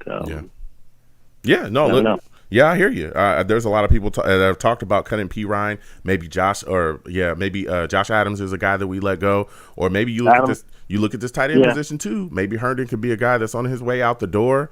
That could be a guy that could be gone. There's some guys out there for sure. Good point. Yeah. Yeah. So listen, Bill. Yeah, good point. Because Croft came in. He impressed me. He was really surprising. I know he's been around the league for a little bit, but Croft came in kind of relying on him as a go-to guy. Herndon, I see him coming in the second half. He gets like one catch, and he's not very impactful. Yeah, that's a guy coming out of Miami for Herndon. I know a lot of people are excited about him for his draft position, but when you go back and look at the tape in college, I don't think he was that exciting. Well, I'm not just saying that now. That's something that I've said all along. He wasn't a guy that I expected to turn the world upside down. Yeah. And he had every opportunity in the world. So if that's a guy, I think I'll steal your take there. But that's the guy. There's so many people to the tight end position. We have guys, blocking tight ends, guys with some hands, guys with versatility out of the H-back because we're going to run a lot. Yeah. And then Herndon, he's the guy they tried to make the Swiss Army knife in terms of just putting him out all over the lineup and just throwing the ball in. But we haven't had a lot of success with him. And we're going to a run-heavy offense. I mean, you're right. Why do we really need Herndon? Yeah. Yeah, we'll see what happens going forward. But again, that cut is coming. That upcoming preseason game is coming, and I'm telling you, there's gonna be some guys on that list. But salutes to you, Bill. I want to thank you for calling in tonight. It was a great call from you. I got to get back to these lines. They're heating up. You have yourself a good night, my friend. Yeah. Thank you. You too. Take care. All right. Listen, Bill calling in, okay? Bill calling in, and he has takes, all right? Salutes to Bill and salutes to the callers tonight. They've been fired. They've been fired so far. Again, everyone, 515-602-9639, 515-602-9639. Call in. We are taking all callers. If you're watching the stream on YouTube, Long Beach Joe Jets, please give the stream a thumbs up. Please share the stream as well, with your family, friends, along your social media. It helps the stream grow, helps me get on out there. Also, if you want to hit the super chat, please do. Any donations you give is greatly appreciated. If you want to hit the Cash App, please do as well. If you don't want to hit the super chat, some people say, hey, Joe, can I just send it to your Cash App? Please do. It's right there at the bottom of the screen. And again, I want to thank everyone that has donated tonight. Salutes to Leon S. Kennedy as well. Thank you, for the donation. So salutes to everybody. We're going to keep getting to these lines. Again, 515-602-9639, 515-602-9639. Call in. Salutes to all the savages in the chat. Salutes to Ms. Magic as well for that feedback on iTunes. Salutes to you, my friend. So we're going to keep getting to these lines. Next, I'm going to my guy, Chris, man. And I know Chris has some takes. Chris, salutes to you. I want to thank you for calling in, my friend. Give me your thoughts on this injury stuff that we got going on, man. I mean, Davis, now he's out to week 6. You got Vinny Curry done for the season. Where are you turning for the Jets pass rush at this point? I mean, are you a guy that's looking to make a trade and bring a guy in? Well, here's the thing. We can actually go into the trade market, obviously. There's some guys on the free agent market we can also bring in. Mm-hmm. But it's a big question, and nobody's really talked about this. Whatever happened to Jabari Zaninga? He's a third-round pick, and he's like MIA. Talk about it. We talked. I said a little bit. He's Go nowhere. ahead, Chris. He's nowhere to be found. Right? He's a third-round pick, and this is a guy that was supposed to be a grooming pass rusher that was supposed to step in. Okay, and you got Bryce Huff, who was basically an undrafted free agent. I like Bryce Huff, by the way. And Jabari Zaninga is nowhere to be found. Yeah. I mean, this is the second Florida outside linebacker that we had that went into the complete dust. And a lot of people asked before the draft, "Hey, was this guy like the last guy you drafted?" Remember, I forget his name. He was on the Seattle and he get cut. Yeah, I know. He had a bad attitude. He didn't hustle. Yeah. So everyone was asking about him because he was supposed to be a first-round pick, talent, and then he just dropped off the talent. Yeah. And I'm wondering where the guy is. Yeah. I'm wondering where's Jabari Zaninga because he was supposed to be a pass rusher, Yeah. third-round pick out of Florida, and Florida's a pretty good school. You play some SEC. Yeah. So where's this guy at? Yeah. There's people talking about that as well, especially with the last cuts as well, Chris. That was a great point because there was fans that were saying, "Hey, how did he even survive this cut?" I mean, there were fans that were like, "He should have been gone," but he's still here. And like you said as well, I just brought it up with Vinny Curry gone for the season. Lawson's gone. There's so many guys. We're still looking for guys that can add to the pass rush. He's got to do something, or you got to ask yourself again, why is he Yeah, on the they're team? gonna have to bring in some free agent guys. Yeah. They have to bring in the guy from the Browns, maybe, and a couple other guys. They'll probably have to bring some veterans in to play. But and Vic Beasley, they'll probably have to take a shot on him. I don't really want them to make trades. I really want the team to build from the young. I don't really want them to go to Chandler Jones or somebody like that. I think Robert Salas can figure it out later. With the hair, but I mean, you always. I wouldn't worry about the defense because you got J.J. Mosley. And I told everybody from the beginning, right? This is what I told everybody. Like, I said, you're going to watch a guy that's going to be the defensive player of the year. And I'm saying it on your show right now. We listening. He will be the defensive player of the year. Ooh. He will. It will not even be a question. Okay. He will be the defensive player of the year. And this guy was going to show everybody that he's like one of the best middle linebacker in the NFL. Okay. So I think that with him coming back full time and him coming back, that's going to make the defense better. Even if we have some subpar guys on that team, we got some great offensive linemen. Bryce Huff's coming along, But I mean, you got C.J. Mosley. I mean, can you name the linebackers that was on the Baltimore when he was there? I mean, they were okay, but nobody like all world like that. But he makes a good play like that as a quarterback of the defense. And he makes the defense better. I wouldn't take too much stock in these preseason games. We always do that. As we always take stock in preseason. Let's stop trashing the defense on the one preseason game and praising the offense like they're the next coming of whatever. Let's see it happen in the regular season. We have the right to be skeptical. Yeah. Look, I understand you, Chris. I hear you. I hear you. I hear your takes. You're bringing it right now. You know what I'm saying? I hear exactly what you're saying. I feel you. Here we go. I hear you, Chris. You starting to light up. I see you starting to get a little upset. You're upset with people, kind of pushing C.J. Mosley aside. I've said I didn't say he was going to be the best linebacker in the league. I did not say that, but I did say that I thought he was going to come in, show up, and show out, and I think he'll have a solid season for us. I definitely think he'll quiet a lot of the fan base that is constantly talking about how 2 games, 2 years, and we shouldn't have paid him, and he's overrated and all these things. But, we'll see what happens going forward. I know that the Jets defense definitely struggled against the Packers, stopping them from running the ball. But like you said as well, the offense, a lot of people were praising it. But what are your thoughts about what we've seen so far from Zach Wilson? All right. So I hit you on Facebook, right? And I was going to say I was going to drop a bomb on your show. Okay. And one of the things that I disagreed with, right? And I disagreed with Zach Wilson starting.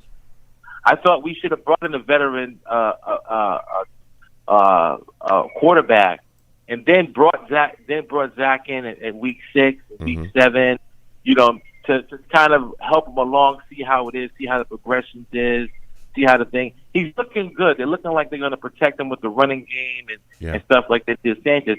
I'm just not a firm believer. And I look back at the statistics of the guys who just started, who you just put in the game, and it's not good.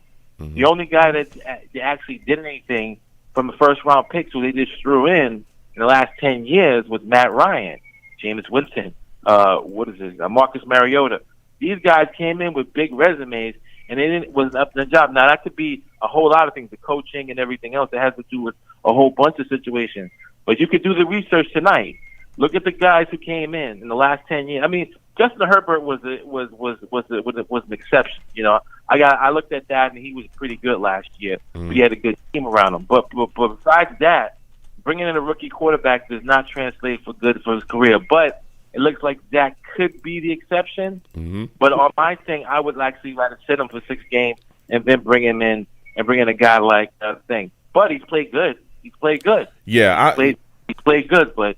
Yeah, he's played solid to me. I'm not interested in sitting him, for a couple weeks. I think you take a guy like that high, especially in the situation that we're in, and, you start him. I think he's looked good so far. He's really shown us some progression. He's really shown us some things that we should be excited about when we talk about young quarterbacks, keeping his eyes down the field, being able to make the plays, the arm strength, the release is really good. Him being able to manipulate defenses with his eyes. I think he I think he's looked pretty solid so far. But listen, Chris, I got to get back to these lines. Go ahead. I'll let you get your final thought. I'll make my final point. Mm-hmm. Final thought. He was going against third string offenses, man.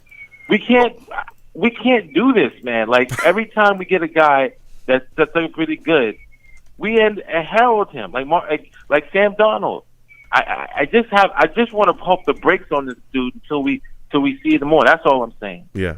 No, look, I get it, and I think everybody needs to taper their expectations. I know that there's a lot of Jets fans that are thinking he's going to come in and throw for just unbelievable amount of yardage, but like you said as well, I think we need to kind of taper our expectations when we talk about him, but I think he's going to be, solid for this season. I think he's going to be able to do things. So we'll see what happens going forward. He's been impressive so far. Yep. I'm excited about him, Chris. But I got to get back to these lines, my man, all right? So I want to thank you for calling in. You have yourself a good night. Listen, Chris calling in with the fire. I respect it. I absolutely respect what he brings to the table, and he knows his stuff, man. Listen. We're going to keep going to these lines. Again, 515-602-9639, 515-602-9639. Call in. All right, we are taking all callers. We're going to keep getting to these lines. Again, these lines are hot. We're going to get to everybody. Just please be patient, all right? So next, I'm going to my guy, Mickey. Mickey, I'm coming directly to you. Salutes to you, my friend. Mickey, it's good to speak to you. Give me your thoughts about these injuries that we're seeing with the New York Jets right now, man. Jarrad Davis out until week 6. You got Becton with a concussion. Now Vinny Curry is not going to play at all. He's done for the season. How are you feeling about this snake-bitten Jets team, man? I mean, it's one of those things where, like, I kind of want to make a joke about it, but these are real human beings getting hurt, not just players on my Madden franchise. Yeah. I kind of want to be mad and say, what's going on with their training staff, but I mean, it's a contact sport. I mean, these guys are hitting each other as hard as they possibly can until someone submits or one's bodies break. So I don't think it's some grand conspiracy against the Jets like things usually are. It's just, to me, I think it's just football. I mean, people get hurt, and unfortunately for us, it just so happens to be players that we really need. But, I mean, it's kind of what can you do? How can you get too upset when, like, every team in the NFL is going to have to deal with key players getting hurt? It's just a part of the game. Yeah. So when you look at the situation now, I said something like that as well earlier in this in the show, and I said, listen, the same thing that we said with Lawson is the same thing we got to say with this situation with Davis. It's got to be the next man up. Now, when you look at this linebacker situation, who's the next man up in your mind? Is it Jamin Sherwood? Would you like to see Cashman? I mean, who's the guy you think is actually going to be able to fill that spot until we get Davis back and see some type of production out of him? I honestly have no idea. This last hit is kind of like, I can't go that far down on the depth chart and with any kind of sincerity be like, oh yeah, then this person can totally do it, because I really don't know what they're capable of, and I haven't really seen a lot of tape of them. It'd just be Cap coming on here and being like, Matt Davis, he's this guy we got in the 7th round, but man, he was a playmaker at Georgetown Community College. I mean, I think he's going to be the next one. Yeah. I really don't know, but I assume every linebacker on our team knows how to play the position, so we can be pleasantly surprised by someone. Okay. Yeah, no, look, I respect that. Like I said as well earlier in the show, I think Cashman's a guy that I'm looking at, but Cashman cannot stay healthy. He's got to stay healthy. When he actually is healthy, he looks solid, but he's never really healthy. He plays like 2, 3, maybe 4 games a season, and then we never see him again. You know what I'm saying? He's always on the injury list. And Sherwood's a guy that we just got in. He might be a guy that can fill that spot as well, but we'll see, going forward. So my next and final question for you, Mickey, because, you know your stuff is, what are your thoughts about Zach Wilson so far, in this preseason? The Packers game, I thought he played really well. What are your expectations of him as well going forward? My feelings with Zach, there's been a lot of people that's asked me about Zach Wilson. There's been people at my job, people on the street, people on the community page of the town that I live in, people that I owe money to. My ex-girlfriends ask me a lot. They all want to know, what do I feel? Has my feelings about Zach Wilson has changed since he's been, looking pretty good? And they haven't. My feelings are the same. He is a young quarterback that had a lot of time in college. He's probably not going to have a lot of time now, but he's just getting accustomed to the NFL how quick the game is. And he's playing against a bunch of grown men. Yeah. In college, he was playing against guys. Some guys wanted to be a realtor or a neurologist or something. Everyone in the NFL wants to be their position, and they're just waiting for someone to make an example out of. Yeah. So I'm not going to take a game where he has a really great one and then crowd him the second coming of. I don't think the Jets have ever had a quarterback that I can really say was the best. The second coming of Joe Namath. Mm-hmm. But, he's going to have good games. He's also going to have bad games. And I'm not going to do like, oh, he's super great, and then go, oh, he's terrible. We wasted a draft pick. My expectations for his season is very straight down the line. He's going to have mistakes. He's going to have great spots. But either way, I think personally, when all is said and done, he's going to be a competent NFL quarterback. Okay. But that's as far as I'm going to get him. Yeah, listen, and I'll take that every single day. We beat the Packers. It's always good to be the Packers. Yeah, listen. My bad, I'm sorry. No, listen, Mickey, I'll take a competent, solid quarterback. I'll take that every day. You can get places with a competent, solid quarterback. Look how long we have not had that. Look how long. The Ravens. I'm saying. Look. The Ravens in 2000, whatever it was. Yeah. Just give me the defense and a quarterback that can see straight. We're good. Yeah, I can take that. So listen, Mickey, I want to thank you for calling in tonight. I got to get back to these lines. They are hot. You have yourself a good night. Listen, next time I have a show, I want to hear from you, man. I love, how you come on and your sense of humor and how hilarious you are, man. You have yourself a good night, all right? I try very hard. Have a good rest of your show, man. Stay safe. All right, you have a good one. Listen, that's Mickey. Mickey calls in. He brings the laugh, man. Salutes. Hey. We're going to keep getting to these lines again. 515-602-9639. 515-602-9639. Call in. If you're watching the show on YouTube, Long Beach Joe Jets is the YouTube. Please subscribe if you have not subscribed. Also give the stream a thumbs up if you have not given it a thumbs up yet. And please share the stream as well. When you subscribe, also hit that bell so you get the notifications as well, too. If you want to hit the super chat for your donations, please do. I take all donations. Again, salutes to Leon S. Kennedy tonight. Gave the stream a little bit. All donations are greatly appreciated. Also, as well, if you don't want to hit the super chat, you want to hit me in my Cash App, please do. This Cash App is right at the bottom of the screen. Anything that you give to the platform is greatly appreciated. And salutes as well to the chat of all chats, to the savages in my chat. They absolutely go crazy. I call them the savages because they're absolutely savage. They will absolutely get after you. So salutes to everybody there. Salutes to Baked as well. Good to see you in here. And again, if you have not subscribed, please subscribe to the channel. So we're going to get back to these lines again. 515-602-9639. 515-602-9639. Call in. Next, we're going to 914. 914, we're coming directly to you. Maxwell Monty will come to you in a second. But 914, we're coming directly to you. Salutes to you, my friend. I want to thank you for calling in tonight. Listen, give me your thoughts about this Jets-Packers game, man. What was your assessment of the offense in this football game? Well, you want to know what? I liked it. Zach looks comfortable. It looks like it's not too big for him. He looks like he's ready for the moment. Mm-hmm. His command of it. Corey Davis was excellent. I like the run game. Tyler Croft had some really good touchdowns there. Didn't expect that. Yep. But that's nice to see that they're working the tight ends into the offense. Yeah. Honestly, the defense doesn't worry me that much because you got to remember, Quentin Williams isn't out there. Yeah. And he is, a wrecking the ball. kiss of death to any opposing team's running game. Yep. So you don't have to worry about that. And, I was probably going to say what a lot of previous callers have said, I don't think you need a pass rusher. This isn't a year to compete. It's more of, establishing the culture, developing the young players, Mm-hmm. Next year, you have all the draft capital. You're going to have the cap space. You're going to have the allure of Zach Wilson after 1 year in. And he's, in my opinion, and I know this is crazy, I believe Zach Wilson is going to do something no Jets rookie offensive player has done since 1965. Do you know what that is? Go ahead and tell us. I'm waiting for this take. Here we go. Well, what was the Jets' big rookie offensive player in 1965? I know you're not going to talk about. Are you talking about Joe? Go ahead. Just give us your take. Just give us your take. 1965. I know. Give us your take. I want to hear it from you. Don't.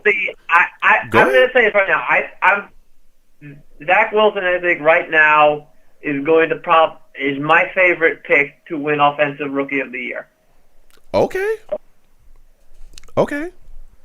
Well, look right now. None of the other, him and Lawrence are the only two rookies that are going to start.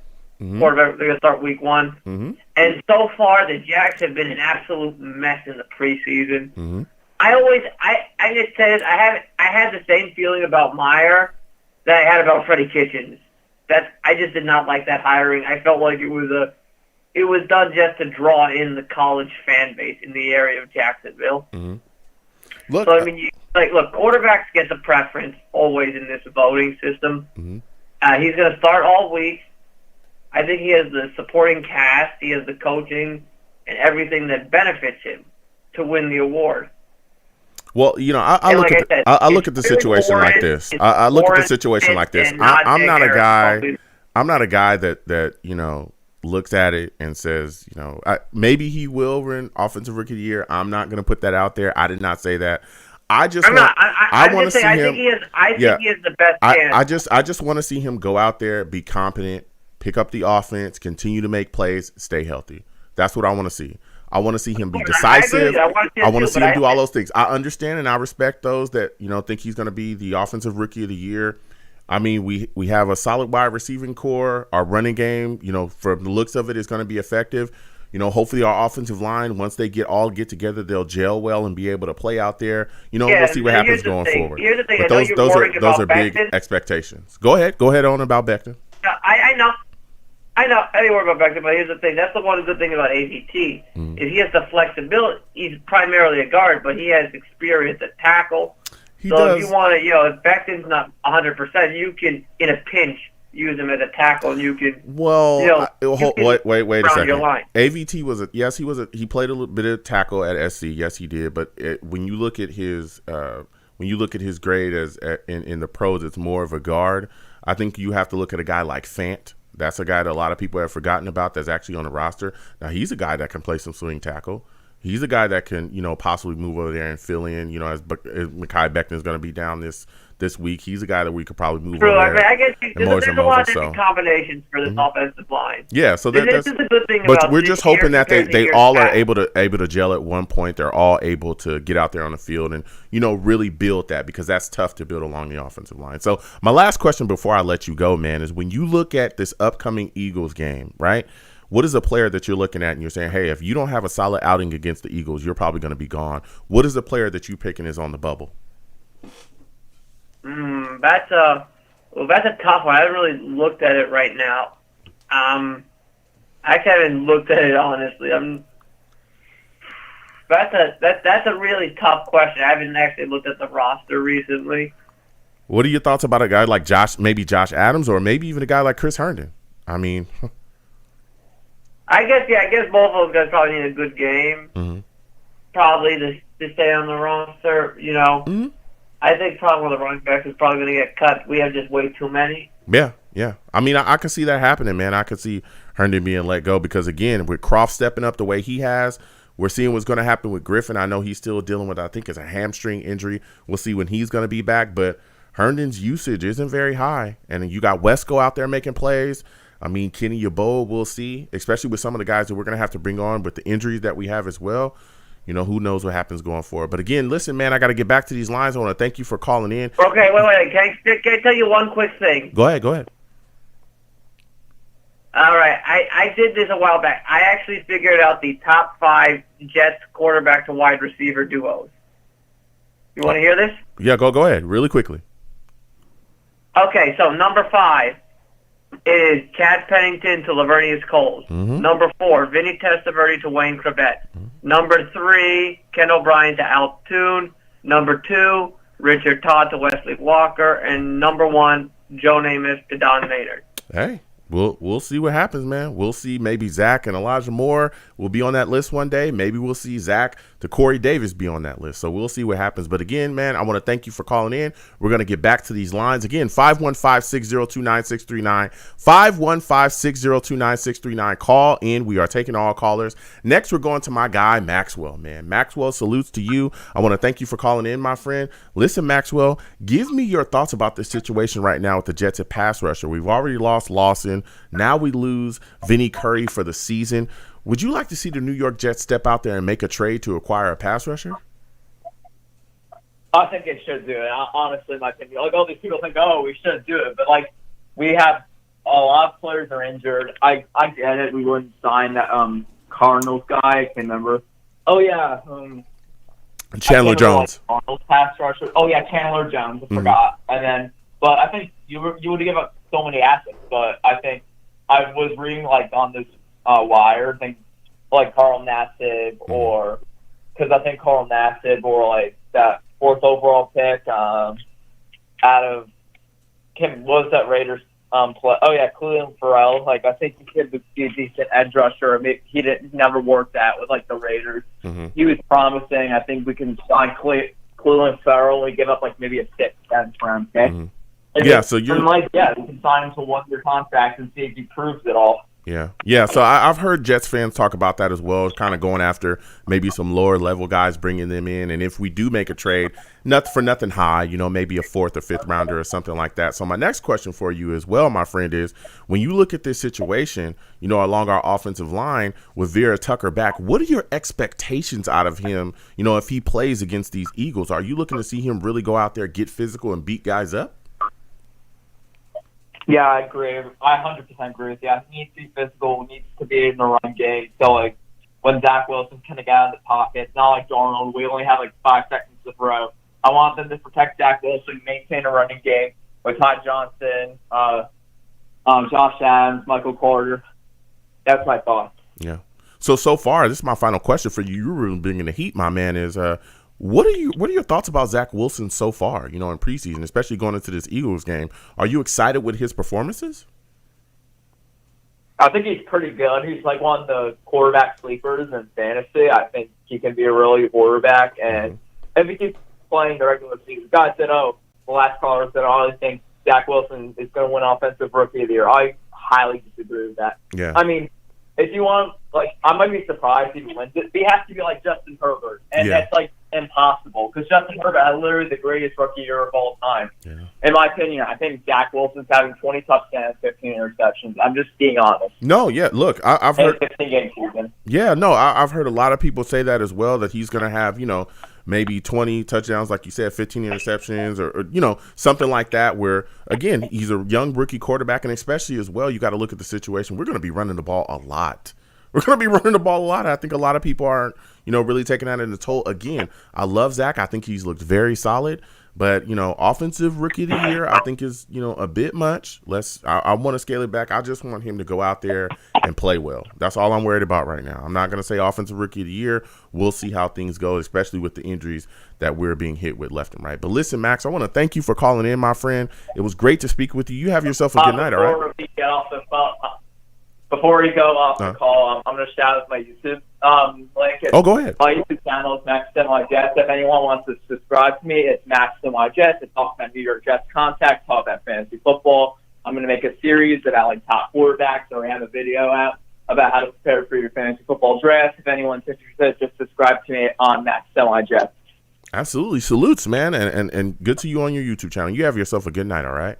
So we're going to keep getting to these lines. Again, 515-602-9639. 515-602-9639. Call in. We are taking all callers. So I'm going to keep getting back to these lines, and I already hear it. My alarm's going off. I hear it.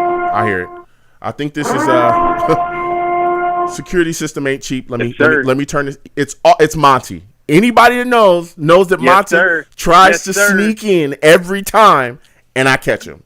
I've upped my security. Sir. I've upped it. Okay, I've upped my security. We paying a little bit more. I told you last time. You better get the CIA. Listen, CIA. I'm gonna need everybody. I'm damn near close to it. All right, I made sure to pay these guys if they need to be paid.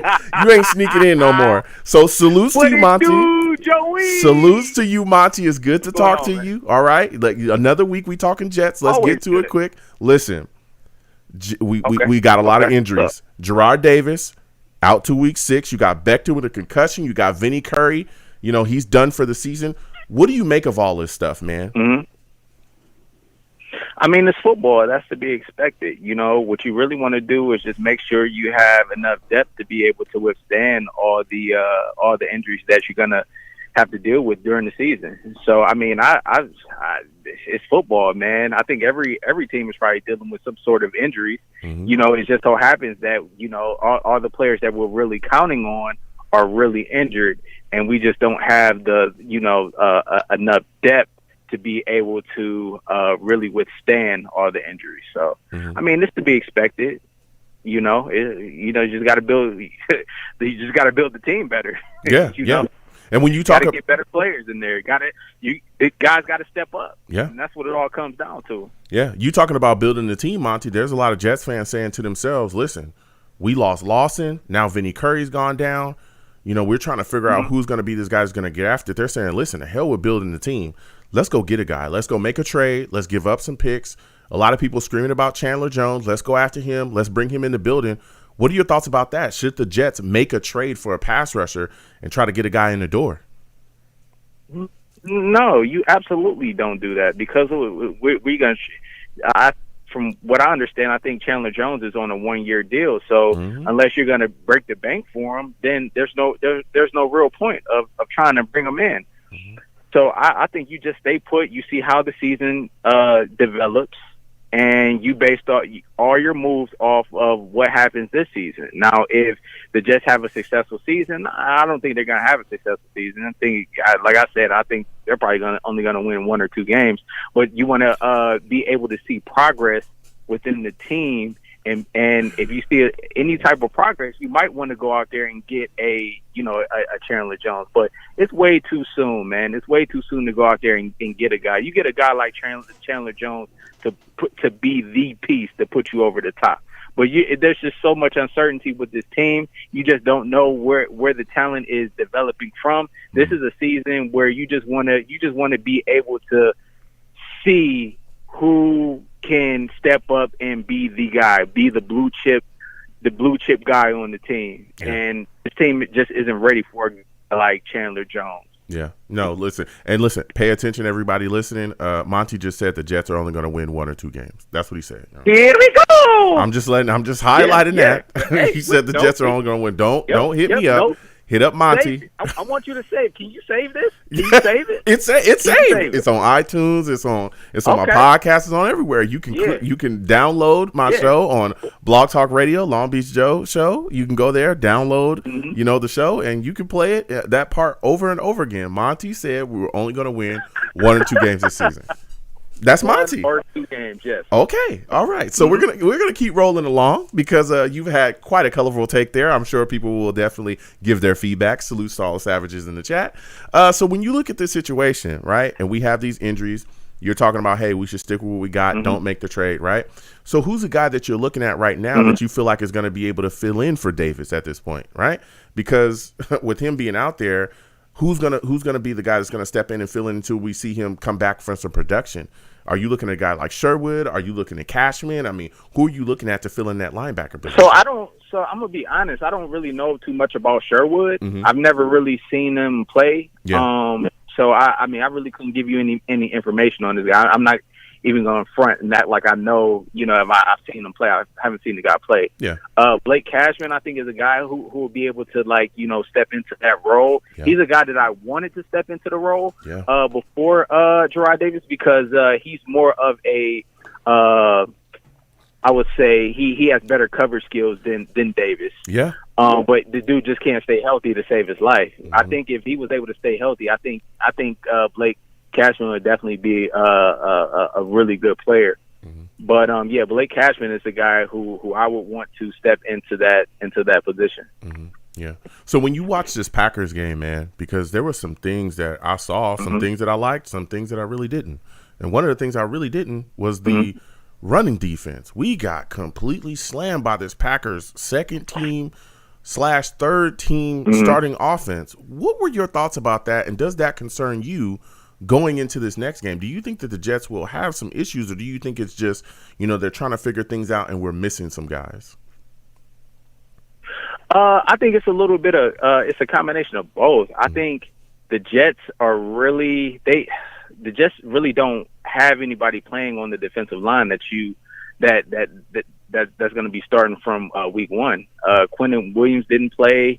I don't think Carl Lawson played. Did Carl Lawson play? No, he's on IR. Did he play that game? No, Carl Lawson's on IR. Yeah. He was on IR before that game. If it was before or after. Yeah, he got hurt at the practice, the joint practice. Got you before. Okay. Yeah, so I don't think those are guys who are you don't have all your guys playing. So yeah, I kind of expect them to get bulldozed and pushed around. And also, I don't think they're really scheming in preseason. Yeah. I don't think Saleh's a guy who's really going to be scheming. I think you're going to see the majority of the scheming in practice and in those joint practices. Yeah. That's when you're going to see the majority of everything. Yeah. What are your thoughts about? I don't think Saleh wants to show his hand too much. Yeah, no, absolutely, and that's usually how preseason goes. You're speaking facts right there. Now, when you look at the situation on offense, though, it was something I really liked, and we've had quite a bit of callers call in tonight and talk about Zach Wilson, possibly being the offensive rookie of the year. I want you to give me your thoughts on that, and I also want you to give me your thoughts on his performance against the Packers, because I thought he looked really good out there. Man, dude, Zach Wilson looks really good. I'm not even a Zach Wilson fan, but the thing that I really pay attention to about quarterbacks is that release, man. If they have good feet and they have a good release, and it seems like he's always just anticipating throws. Like he's anticipating guys getting open, and that's what I like. It's just quick, boom, boom, boom, boom, and if we're able to protect him, I think the sky's the limit. I think the Jets actually really have a player in Zach Wilson. The only thing that I'm concerned about is just between the ears. If he can process things quickly, if the game is too fast for him, like I physically, I think he has it. He's just a pure natural thrower of the football, and the Jets have not had that I don't think in ever. Like I kind of, I like Sam, but I don't think he was a natural passer of the football. He had bad mechanics, bad feet work. It just didn't. He was nowhere near the passer of Zach Wilson. Mm-hmm. No, look, nowhere near. I hear you. What I saw with Zach Wilson in the Packers game, I was very. He's one of the bright spots of the Jets, and I'm not too excited to be watching Jets football this year. Besides, like seeing Zach Wilson progress, and I want to see other players progress as well. But I think Zach Wilson is a player. I think he has the potential to be a All-Pro caliber talent. From what I see. But then again, I look at it. It's only preseason. Yeah. It's only preseason. You're not getting the starters right now with the Packers. You're not getting the start. You didn't get the starters with the Giants. But I'm just saying, just from watching him throw the football, it looks beautiful, man. Yeah. And I hope he can just progress and become that guy we've been looking for. Yeah, and it's effortless too. That's the big thing with me. His throws just look so effortless. Like he's just playing out there. He's just out there doing his thing. Like it's amazing to see. So my final question. Looked like college when you were watching the college highlight. Yeah. I'm sorry, Joe. No. It kind of looked like when you were watching the college highlight. Mm-hmm. Yeah, and the arm strength, the release, like you said, it's there. And again, I wasn't a big Fields, or I wasn't a big Wilson guy. I wasn't. Justin Fields is my guy, and I'm going to keep saying that. He was my guy, but Wilson definitely looks solid. I'm glad, we got him. I'm glad he's here. So my final question before I let you go, Monty, because you're really big in the heat right now. Really quickly, man, give me your thoughts on this Jets upcoming game against the Eagles. We're getting Elijah Moore back. We're getting Vera Tucker back. What are your expectations from those two guys? I expect big things from Elijah Moore. and I want to see Vera Tucker come in, and I don't know if Becton is gonna play. What does it look like to diagnose? I didn't get a chance to look. It looks like Becton's got a concussion, dude. Like he was, they talked about the head-on collision. He's dizzy. He's throwing up on the sidelines. That is a telltale sign of a concussion. Yeah. When you barfing like that and you dizzy and you don't know what's going on. Yeah, he probably is not going to play. I'm going to guess he's not playing. All right. Yeah, they should just sit him. But I was really looking forward to seeing that left side of Becton and Vera Tucker together, because I feel like that left side, especially running the ball, would be mauling guys. Yeah. But if they want to just take precaution, I kind of get it too. But yeah, I'm looking for a big game from Elijah Moore, man. I want to see. I keep hearing all the things that he's doing in practice, all the deep balls and that he's catching. But it's all going to depend on what the Eagles do. Like I don't know if they're going to play their starters. I don't know if they're going to really scheme up this practice. But it all depends. But I expect big things from Elijah Moore, and I think he might be a player. He might be a player that the Jets can look forward to seeing as well. Yeah. But I haven't seen it in the game yet. I'm just hearing things from practice. Yeah. So the things I'm hearing from practice are really good from him, but I just don't. I have to see it with my own eyes. Yeah. You know what? Listen, Monty, this has been a fire call from you. Studio audience, let's give Monty a hand, man. Give him a hand, I guess. Give him a hand. Yeah, go ahead, man. Yeah, show me some love, man. Yeah, shout out to the Savages. No, that's enough. Savages. That's enough. Let's not give Monty too much. You see how he, you see how he get. I don't pay y'all that much. Don't be giving him too much of a hand. All right? Listen, salutes, Monty. I want to thank you for calling in, man. It's always great to speak to you. Next time I have a show, I want to hear from you, all right? Oh, always, man. Always. You're going to hear from me. Beef up that security, man. All right. You have yourself a good night, Monty. All right, man. All right. Listen, Monty calling in. This is a heck of a show, man. A lot of great callers. Salute to all the callers again. Salutes to Monty. It's always great to speak to him. Monty's got his own takes. The Savages in the chat going to absolutely get after him. We already know how it goes. So, but Monty's going to bring his takes. He's going to say what he got to say. But I'm going to go ahead and close out the show now. It's been phenomenal. Phenomenal show. It was great to speak with everybody. This upcoming Eagles game, I'm just really hoping that the New York Jets come out, look clean, are really precise. I'm looking to see Zach Wilson come out and really get the ball out of his hands quickly, continue to grow, continue to show us, that he's making progressions as a young quarterback in this league. Whoever they put out there, above all, I just want everybody to just go in healthy and come out healthy. That's all I want at this point. Okay. All right, we're losing guys left and right. Just if we sit all of our starters, I don't have an issue with that at this point. I don't want to see anyone else go down. Okay, I just don't. All right. Goodness gracious, please just come out of the game healthy. We've lost so many guys, but we'll see what happens, especially what they're gonna do at linebacker. So we're definitely gonna see what the New York Jets do. But goodness gracious, please just come out of there healthy. So. Listen, I'm the man of the people. I'm here for the people. Let me shamelessly promote my Facebook page. Everyone go on Facebook, search The Long Beach Joe Show. Like that page. My content's up there. Go ahead and give it a listen. Message me. I'll message you right back. I love going back and forth about this football team. Also, leave me some feedback. I love hearing about what you folks think I do here on The Long Beach Joe Show. I'm also on Twitter as well at YoungJ000. Again, that's YoungJ000. Go ahead and follow me. I'll follow you right back. You want to troll me? No issues. I'm the troll that lives under the bridge, and I will troll you right back with my Vera Tucker jersey on at all times. At all times, I will have my Vera Tucker jersey on, all right? Understand, that man's back in business, and he's about to show y'all what time it is, all right? So, I'm also the show's page on Twitter as well as The Long Beach Joe. You can go there. Please follow the show's page as well. Go back and forth. We can talk about all kinds of things. Talk about football. I have people that just want to talk to me just about regular stuff. No issues whatsoever. That's what it's all about. So please follow the show's page as well at The Long Beach Joe.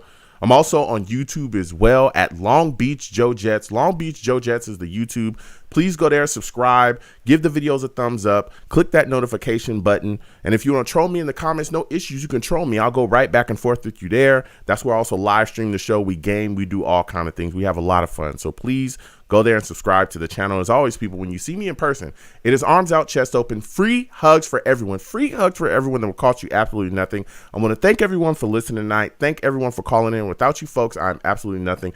Thank you for taking the times out of your day to call in and listen to the show. And salutes to all of the donators as well. Salutes to Mr. Magic and salutes to Leon S. Kennedy. All right. So you folks have a good one. Peace. 1 second, folks.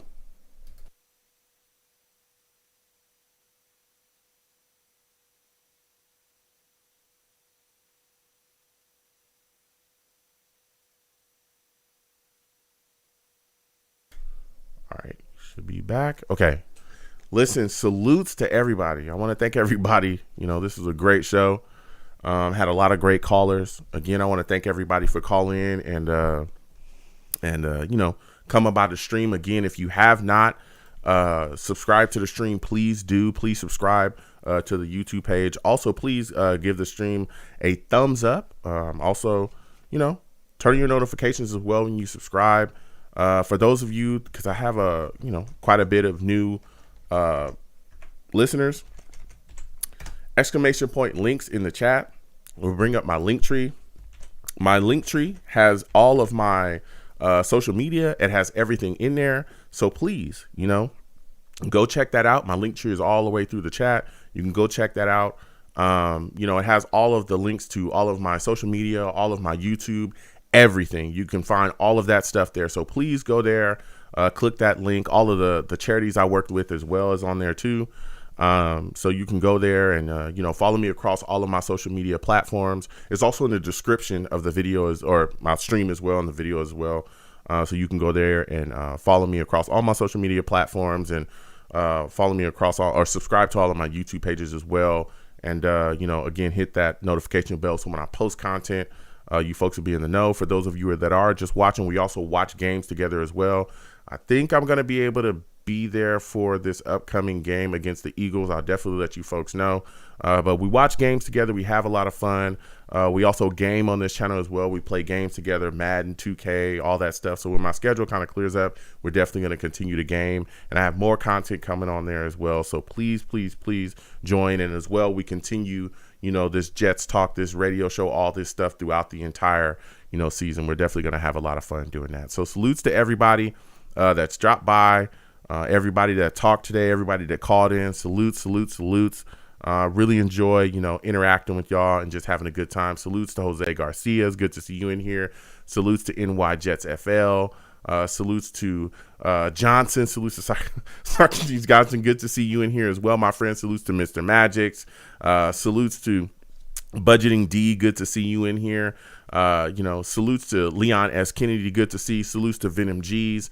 Just salutes to everybody, man. Jason Rhodes. Good to see you in here as well. Salutes to E. Salutes to Shonen. Good to see you in here as well. Good to see everybody, man. Really, really enjoy having fun with y'all and enjoying our time here, just talking Jets and having a good time. Salutes to JE as well, man. So salutes to everybody that came by the stream today, listened to the show, and just had a good time. So I'll see you guys. I'll let you folks know if I'm going to be back Friday. I think, yeah, the Eagles game is like Friday. I think we'll try to watch the game together. I'll check on my schedule, but you guys will definitely be in the know. Again, please follow me across all my social media platforms. I'll blast that out there, and you guys will definitely get a notification when I go live, and we'll, you know, watch the game together and have a good time. You know what I'm saying? So it's going to be really fun as usual. So you folks have a good one. Hey, listen, be careful out there. Be safe, all right? There's a lot of crazy things going on in the world, all right? Please be safe. Enjoy your times with your family and have a good time. You know what I'm saying? Enjoy your time. So I'll see you folks, you know, in a couple